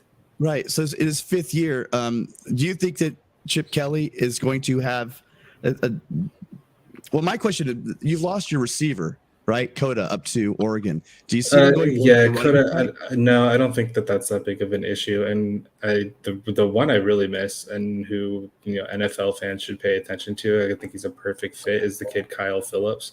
That guy didn't put up a lot of stats, but he was such an, like, if you ever watch, no one will, because why would you if you're not a UCLA fan? But if you go watch the like UCLA LSU game and you just watch number 2 the entire time, and you watch the like, he's like lining up at like wing, like a wing back, and like pulling with offensive linemen and like flat backing corners, and just doing all, like, he's just a great football player. He's now on the Titans. I think it's a great fit because they're run heavy, and he'll do a lot of things for them that a lot of wide receivers don't do. I think we'll see how he sticks out in the NFL. But no, they got the kid from Duke. They're going to play wide receiver, and we got some speedsters. Casimir Allen. Offense has never been the problem for us while Chip's been here. Even, like even if the talent isn't like top name, like 5 stars coming in, we've always put up points. It's a matter of whether we can have like a top 30 or 40 defense that we just outscore people, and the defense does enough to win games. Well, but I'm not concerned about the offense at all. And Charbonnet, to your original question, like, that dude's awesome. Again, if the offensive line stays healthy, we can't lose more than like 1 or 2 guys, because after that, depth-wise becomes like a real issue. But otherwise, we can patchwork it and figure it out. And we got like 18 billion tight ends on the roster that I'm sure can get in and figure it out. But like, we'll be able to run the ball and move the ball, and that kid's great. I don't know if I want him to put up huge numbers, in the sense that like I want him to be great, but I also want him to be fresh, because there's going to be huge drop off after what he does. But we'll have some. It'll be interesting because they're like moving a couple tight ends to running back, and like the wide receiver that used to be a quarterback at Washington that we also put at running back. I think they're going to try to run a bunch of guys in and out and keep him fresh, and then pop a couple with like a guy like Casimir Allen, who is maybe a speed guy, maybe be kind of like what Dimitri Felton was when he was playing for us. That kind of thing. Yeah, that's kind of what I heard. That's the reason I brought it up to you, is because I did hear on the radio the other day, they're talking about how the defense may be difficult, a liability, meaning they want to limit to other teams' offenses on the field. That's why I was just curious to pick your ideas about, do you think that maybe Chip will go more to a running game, having just an amazing back like Charbonnet? But on that defense side of the ball, what if you have any hopeful advice or hopeful news out to the Bruins out there? What would you say? Did you see anything that Chip has done basically on defense side of the ball that might provide Bruin fans a little bit of comfort going into the season? Well, we finally rid ourselves of Jerry Azanaro, if Ben remembers that name. But but no, I mean the defense. I mean we have the scheme and we have to like make some things happen. But they got those two transfer like twins. I can't remember the name off the top of my head. That are defensive ends. I think there's a possibility that we have like the first 4-man pass rush that we've had in 4 years, where we can actually create some pressure without bringing the house. And then, all that stuff is so like cumulative or additive, right? Where like you have one position group that does something better than it used to do, it makes everything easier for everyone else. And, you don't have to take as many risks to like make things happen. So I think the hope is that those transfers that they brought in at defensive end, actually make a pass rush happen, and we can get after some people and create some issues without having to like do anything too crazy, and that we can scheme it up a little bit. But I don't think we're not going to come out and beat Georgia all of a sudden just because we're a year or two removed from changing defensive coordinators or something. Yeah, it's not going to be great. I like the point that HR Pickus brought up about Wilson, because I saw that guy really bail out on third down a lot of times, keep the chains moving. And again, you're more optimistic than me. I'm just thinking losing Dulcich and losing Coda, I can see that might cause some issues with the offense. But awesome, man. Thank you. Do you have anything else you want to add about the Bruins?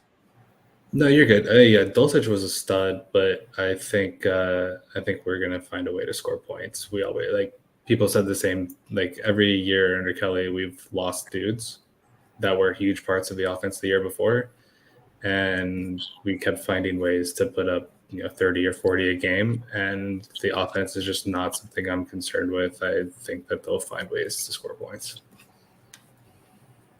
All right, awesome, man. Thank you so much. Welcome back, Tony. Thanks. We had a little technical glitch here from God Awful Comcast. Hey, I want to give a quick shout out to Troy here. What do you guys think? I kind of think he's right. Troy says, anybody else feel like this is the first real season we've had since the pandemic crap? The last couple of seasons were fouled up, but this year just feels right again. And I don't know about you guys. I think he's right. What do you guys think? Yeah, I was fine the other two seasons, but this is the first season I'll be missing a game because of COVID. So I don't know what he's talking about. No, but yeah, no, I do. Fair. I feel it. It looks like recruiting is getting right with a full cycle of normal recruiting. That's awesome. It's good to see that. I'm sure there's all the stadiums will be packed this year. Maybe even the Coliseum will get over 20,000. So it should be an interesting year. I agree. What do you think, Jeff? What's it gonna look like in Alabama? I think it's back. I think the one thing that kind of screwed up is the way that the Pac-12 and the Big Ten kind of handled COVID and wanted to start kind of late. I think that really hurt the Big Ten, and I also think it hurt the Pac-12. I think it benefited the SEC because we played a 10-game all-conference schedule, and by us playing, recruits, got to see more of us, and they got to come to our games and that.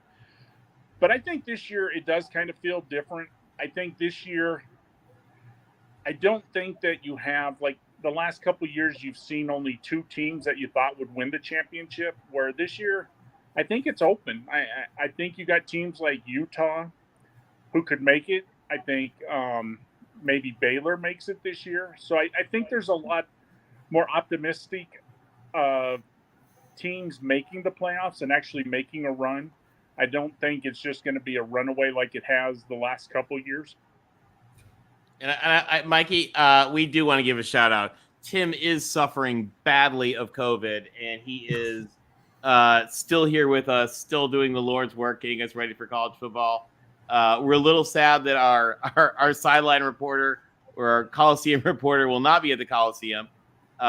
Instead, he'll be back home on the beach. But we're glad to have him. Yeah, way to sell that one, Tim. I think this year we're not going to see a lot of, we're not going to see. By the way, Tim's right, or Ben's right, not to interrupt. Call in, Mikey G. We'd be glad to have you. Yes. I know. I think this year though too. Yeah, we're not going to see these canceled games, or especially come bowl game, we're not going to see these cross country games get canceled. Like last year, we had some last second cancellations due to COVID apparently, and I think this year is going to be a little more normal. I think we're going to get all the games. You're going to get all the players. So this will feel a little more back to normal. Yeah. No, I agree. What all right, guys. So we had a rule for this. We were talking about the Pac-12. Let's just go around the room real quick and have everybody tell us one game outside the Pac-12 that you're looking forward to this year. Start with Jeff. Well, obviously, it's going to be on my birthday, October 8th, when Alabama gets to pound Texas A&M to the ground, and we can end that Jimbo Fisher debacle. I like that. I think they're going to end it hard, too. I think it's going to be – they're not going to turn off the guns on that one. Will, what about you? I think the word looking for there is biblical is what's going to happen on that date. So just keep that in mind, Jimbo, the next time you want to make comments. Yeah, we're not going to slow down like we did to Notre Dame in the playoff that year. We're not going to slow down like we did to Washington. We might actually try to see if our scoreboard will hit 100. I think you just might. And speaking of one game, we'll come back to you for more discussions in just a minute. But we've got John here. John, I think I might be able to predict which game you're looking for, but tell us which non-Pac-12 game you're looking for real quick first. For week one? Well, the whole season.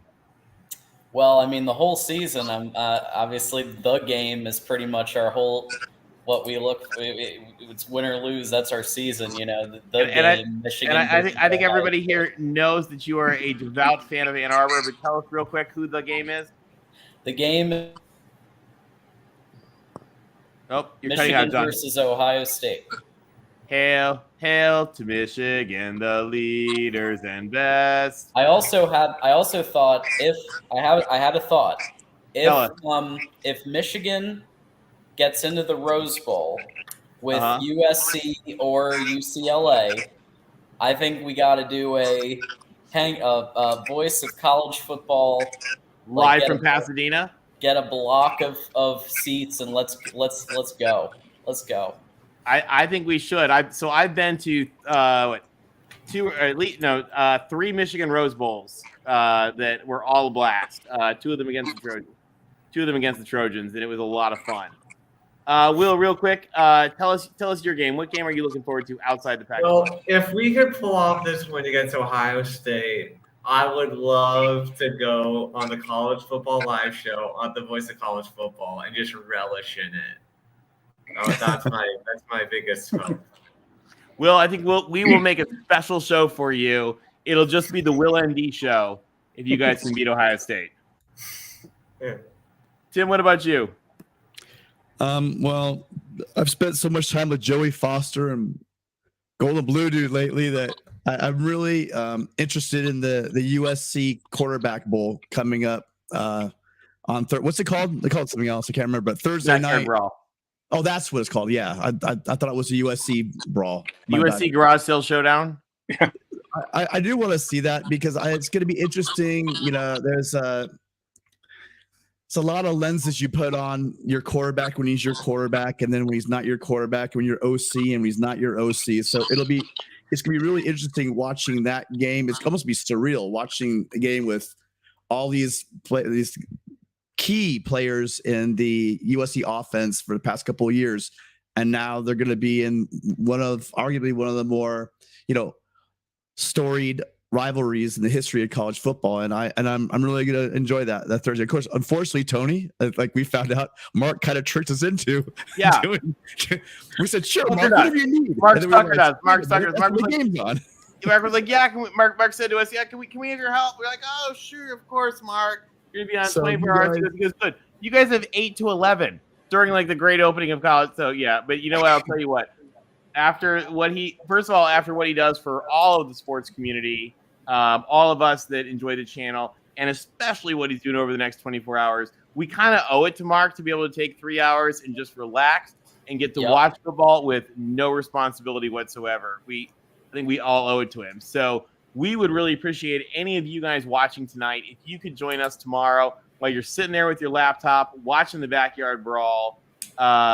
Join us. Let's talk about it. I'm going to have to set up some weird TVs here to be able to see it somehow. It would be a good thing. King Vegeta has a really good question, and I think, Counselor, that is a question you need to answer. Does our UCLA guy have a channel? No, I do not. You should. You should.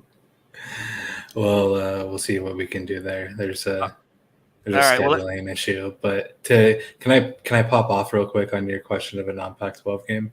You can, and then we need an clap from you, by the way. But go on. Real quick, the game of the week 3, when a Wake Forest team without its quarterback strolls into Nashville and gets beat by the Commodores for a 3-0 Vandy squad that's going to shock the nation. That's the game to look out for the rest of the year. Anchor down. I like it. Now, all right, now give it real quick. Give us an 8 clap. We need one right now. Dude, that's way too long. UCLA.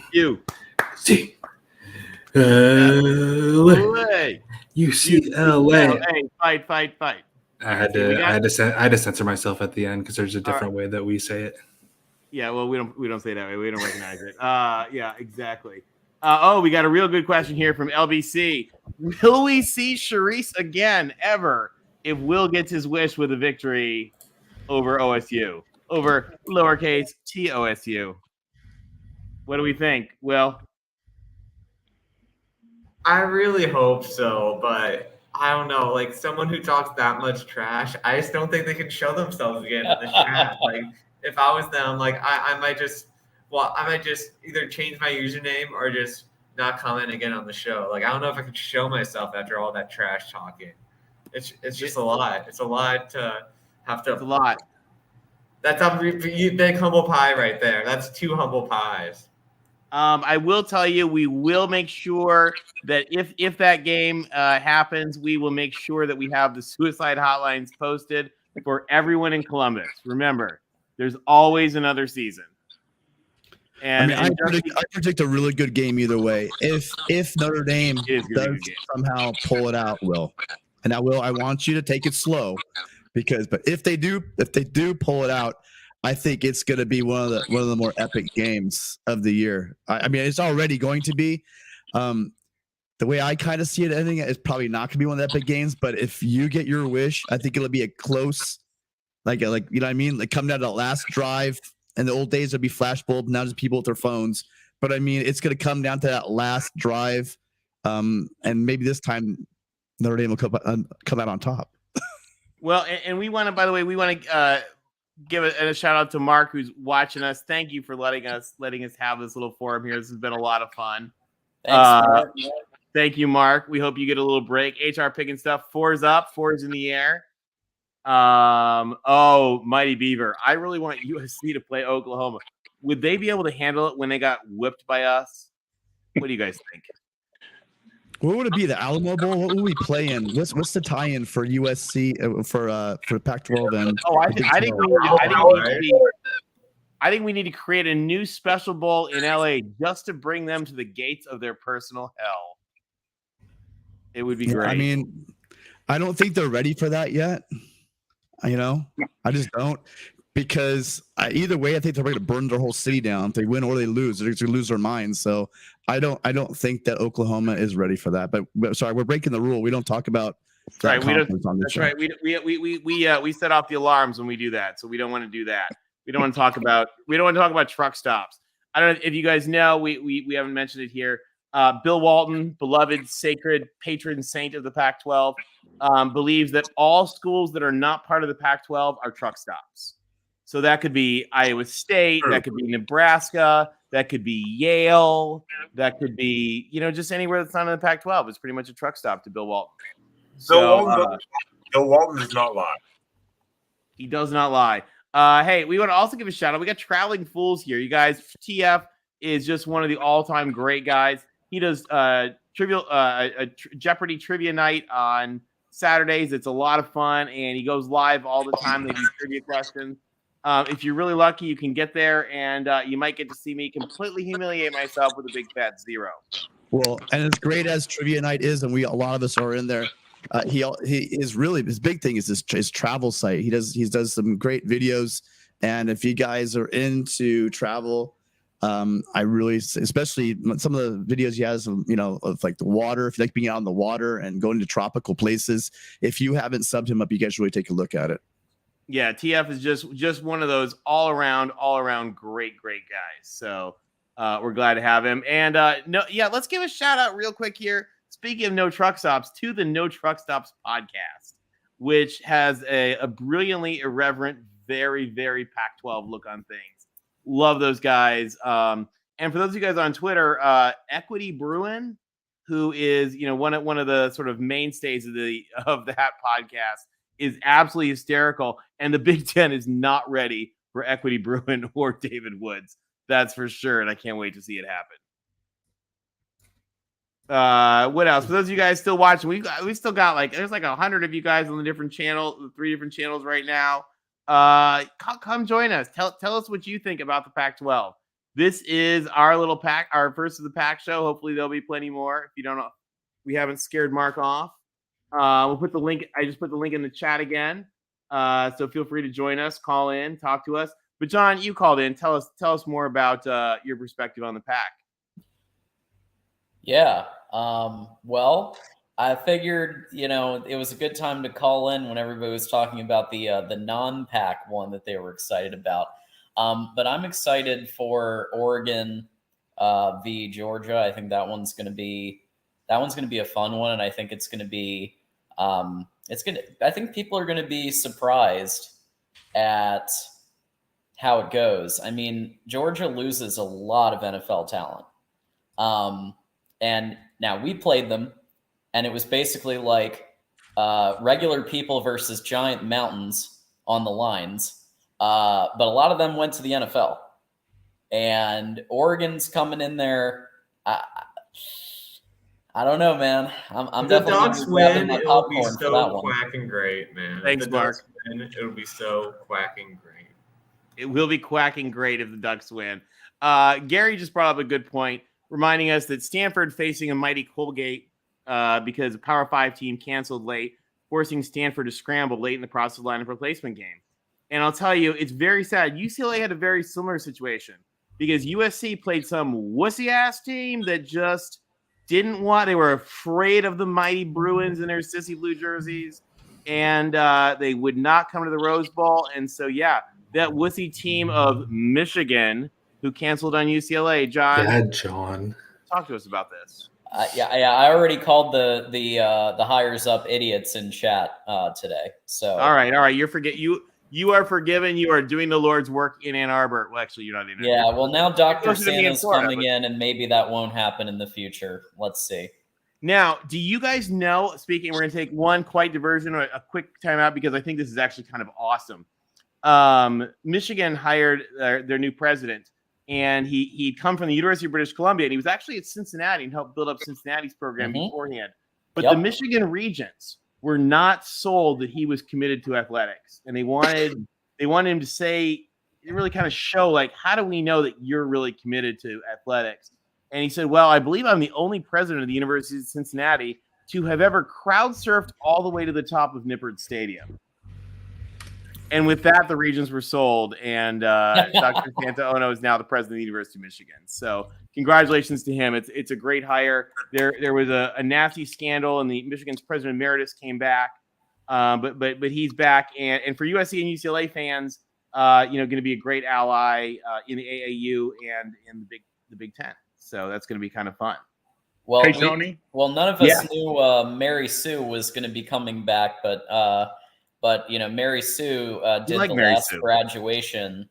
I was the last Mary Sue class before she went to be president of the AAU. Yep. Sorry, Jeff, what were you going to say? To help Oregon, if they would really like to beat Georgia, all they have to do is the first play of the game, have their whole fans in the stadium just blast Sweet Home Alabama, Georgia can't win in the Dome when they play Bama. Just have them blare Sweet Home Alabama. It'll scare Georgia, and Oregon ought to win by 7. Ducks, are you listening to this? Sweet. Hey, Ben. You know what? Ben. I think they should. I think they should. I see no reason not to. Ben, I think you need to channel this straight up to the powers that be. Where is Eric when we need him? Eric, send this message in. Get the band trained up. Yeah. Sweet Home Alabama it is. Brilliant. And I'm not sure how do the Buckeyes do when they hear Mr. Brightside? They probably get a little triggered. I think they might get a little triggered. So your assignment, legend has it Hassan Haskins is still rushing right now and getting another touchdown. I think he is. I think he's still scoring touchdowns. He's doing great with the Titans. Sorry, Jeff, go ahead. I have a USC question. When you guys in 2024 go to the Big Ten, do you forget how to win the Rose Bowl? No. I think we just continue to win. Okay, well, I mean, the Big Ten usually flops in the Rose Bowl, so I didn't know if you guys go into the Big Ten, if that means now you guys, won't be dominant in the Rose Bowl. Well, and I think we've actually, I don't know if you've heard, they've reclassified 47 of the Rose Bowls are now called the Big Ten Championship live from the Rose Bowl. Yeah. 47 of them, most of which were won by USC and UCLA. So we're glad to have that. Unfortunately, one of them was my dad's team, who did not fare as well to UCLA. But fortunately, it was right before they changed the AP rules to move the national championship till after. So someday, hopefully no time soon, I'll have the national championship ring. So go Dad, go State. One of these days I'll have to show you my championship rings. I can't wait for them. I think we need to come down to CDMX and have a little football weekend sometime down there. Come on down. That would be fun.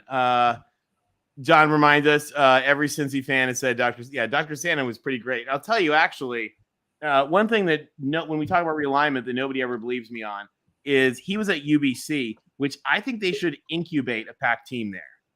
Oh, gentlemen, so we only talk about the Pac-12. We might have to make a slight exception because we traveling fools. We believe in the glory of returning glorious teams, and we have a representative from the U. Ladies and gentlemen, welcome Traveling Fools.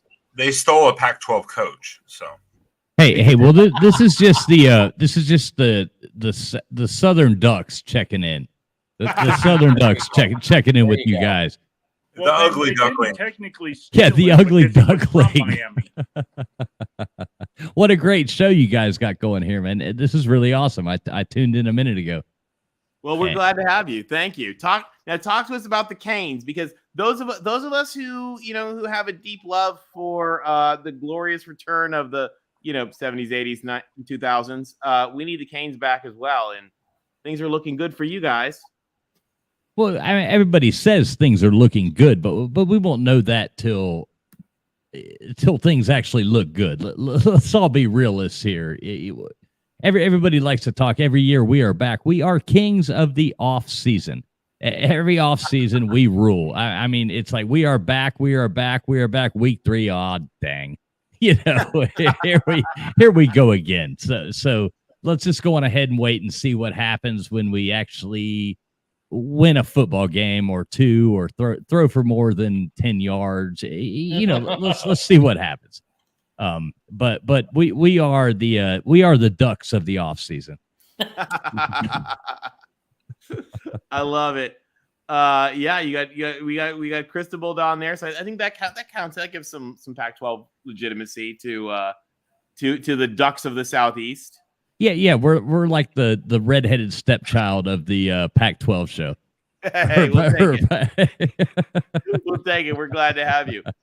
Well, to be fair, Mario has actually proven things, so maybe things turn around. You got a season predict. I'm curious what you think the season's gonna turn out.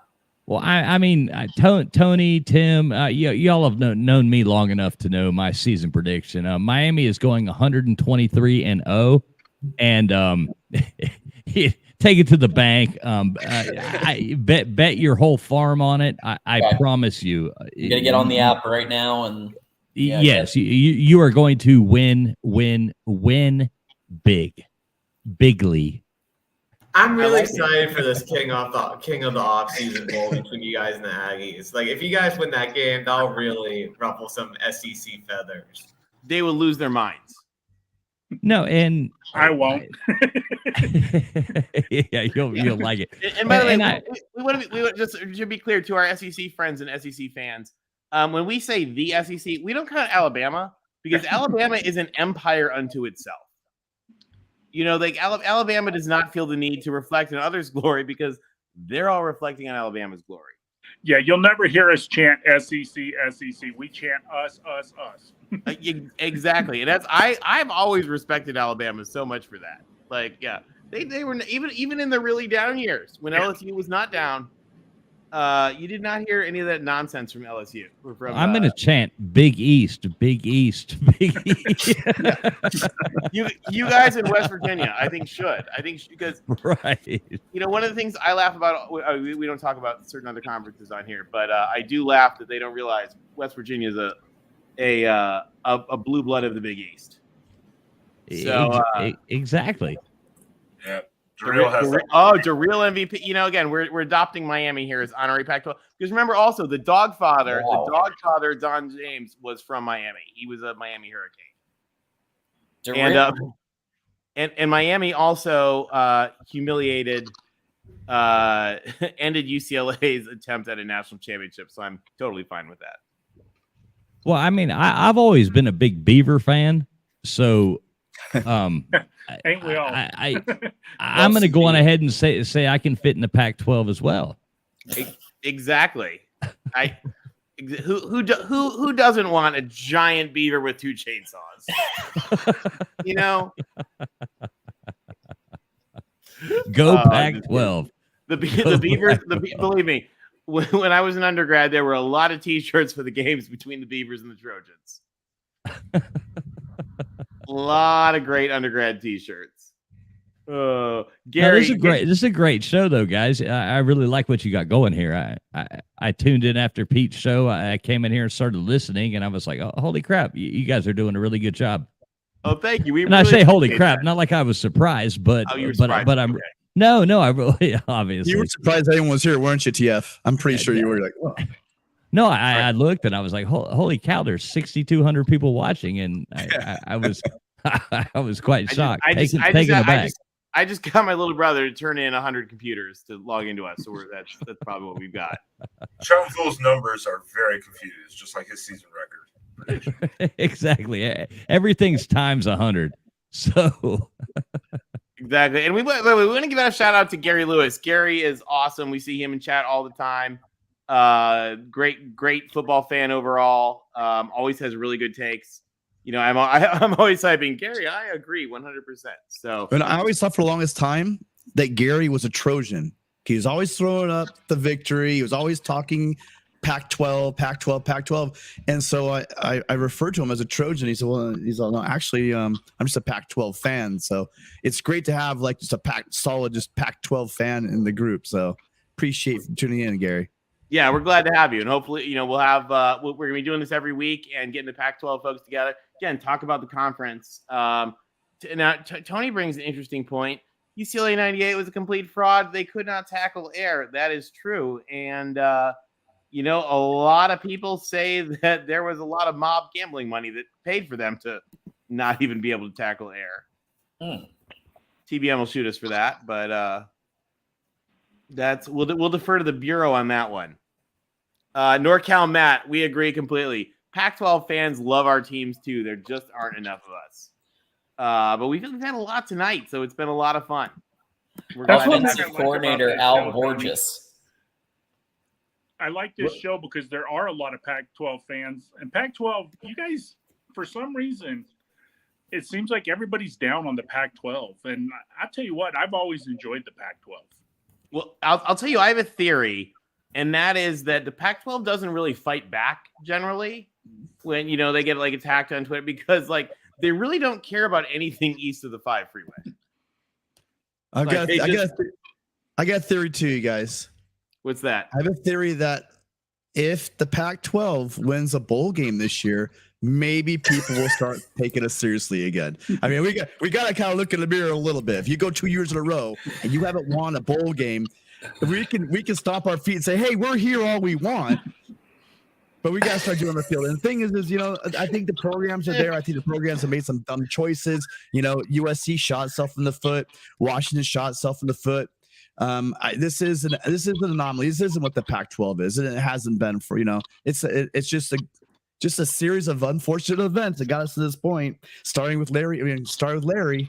So I mean, the end of the day is I think that we've made some significant upgrades in the conference, and hopefully that's going to pay some dividends on the field, and then we can start crowing. Just one bowl game. We'll just eat like one Wheat Eater bowl. I just want one bowl win. One Emerald. You know how we would all love that bowl game to be? Oklahoma versus USC. That would be a great bowl game. Oh, that would be one for the ages. No, I want to see USC versus Miami. That would be a great game. That, yeah. Or Oregon. Oregon I mean, Miami would be a good one. the Ducks showdown would be epic. The Ducks versus the Ducks. I mean, that would be like the epic showdown. TF during March Madness, during March Madness, when USC was getting ready to play Miami, the best comment I read on that was, "This USC Miami game is going to be the biggest showdown of great traditional powers who have no idea why everyone is walking inside and carrying an orange ball." John Fools, you better watch out for that. Remember, the Duck does like to beat up other mascots, so ask the Houston Cougar about that. Yeah, watch that duck. They have their own duck. Oh, quack quack, Ben. Quack quack. All right, guys. Well, we are getting close here to 2 hours, so I think we should probably wrap this up. Why don't we do quick last words here for our first Pac-12 show? By the way, if you guys want to get a hold of us, a few of us, our Twitter links are in the description. But guys, as each thing goes, tell everybody how they can get a hold. Please, first of all, please hit the like button for Boise College football. But guys, tell us how they can get a hold of you. Ben, why don't we start with you?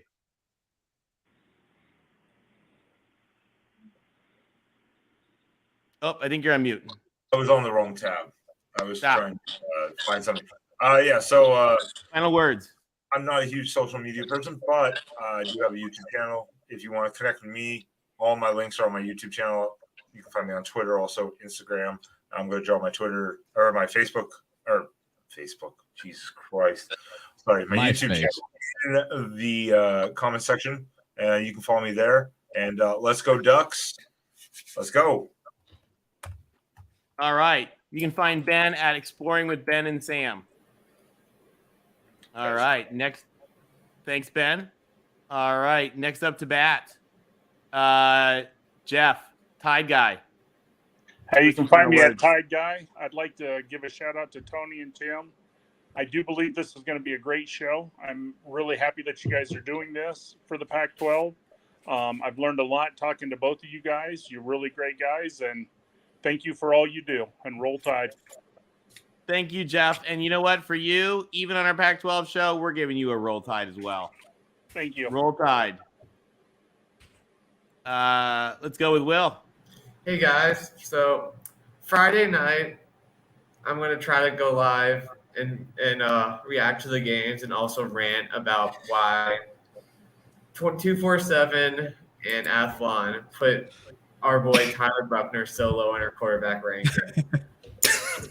And I'll send you guys the link on my Twitter. Marcus_era is my Twitter for the Marcus Freeman era. Go Irish. Will, only for you are we going to say go Irish, because we hope you guys get a good one this weekend. TBM. You can find me by subscribing to Mark's Patreon and joining the Discord. Great answer. 4's up. 4's up for you. Thanks. Oh, hold on. We are getting ready to roll, but we've got why don't we do one last visitor real quick? And he left us. Okay, never mind. All right. TF, you're up to bat. Oh, No, yeah. TF, you're up to bat. Listen to that. He takes me off before I say something Sorry, bad. This is our first time doing this, so my apologies. There've been a little clicky glitches. I'm getting it down. You know, like a new head coach, I gotta figure out all this shenanigans. I like glitches, Tony, but you can basically find all our information on the third stall over at the Claremont Lounge in Atlanta. It's written right there on the wall. So no, I'm just joking. You can type in Traveling Fools into basically any social media platform, and our name should be the first that comes up. I would venture to say that is a fact. But other than that, support these guys. This is a really cool show. Tony, Tim, good friends of mine, really good people. I love both of them from the bottom of my heart, and this is a really good show. So if you got any interest in knowing who the heck I am, just type in Traveling Fools in any social media platform. We will come up. I promise you. All right. Thank you, TF. Hey guys, great show. Thanks for having me on. I'm going to talk to you guys here in just a few minutes. Got a few questions, so I'll holler. All right, we look forward to it. All right, Tim, we're getting ready here to wrap our favorite new show, the Voice of College Football's Pac-12 live chat show. Final words, and maybe we end with a little SoCal spell out just for the hell of it. Well, I hope everyone out there appreciates all the work that Tony clearly put into this thing. Tony's the one that did all these graphics, and he does graphics for a lot of different channels. And the guy's just got a gift. He must went to a really good university to have all these skills. But I went to a directional school, actually. It is a California directional school, but apparently they have a really good graphics department. And again, on all seriousness, a really great job by Tony. Really, I'm so happy and pleased that all you guys showed up for our first show. There was a lot of Pac-12, but also a lot of fans from across the country. Really nice to see new names and old names as well. So really hope you guys remember to drop in on us tomorrow night. We will be covering part of Mark's 24-hour stream. I think that's what time again, Tony? What time from 8 to 11 p.m. We get the heart of the football games. All right. Yeah. So please stop by for that. Then also, if you guys want to come by, same kind of scenario. 8 to 11 Eastern, as Gary reminds us. What's that? 8 to 11 Eastern. And then right after the USC football game, we'll be doing the Rice post game for the Trojan post game, the Rice game for Mark. So please tune into that as well. But again, just overwhelming thanks. I'm really grateful for everybody that showed up tonight. A lot of friends I see in the chat, but also a lot of new names. And I really appreciate all you guys taking the time out of your busy schedules to come say hi. All right, let's end it with a quick spell out. Ready? I can't do it, Tony. I got no voice. SOUTHRN CALIFORNIA. Southern California. All right, hey guys, thanks again, gang. Take care. Everybody be safe. Have a great weekend. Football's back. Thanks, guys.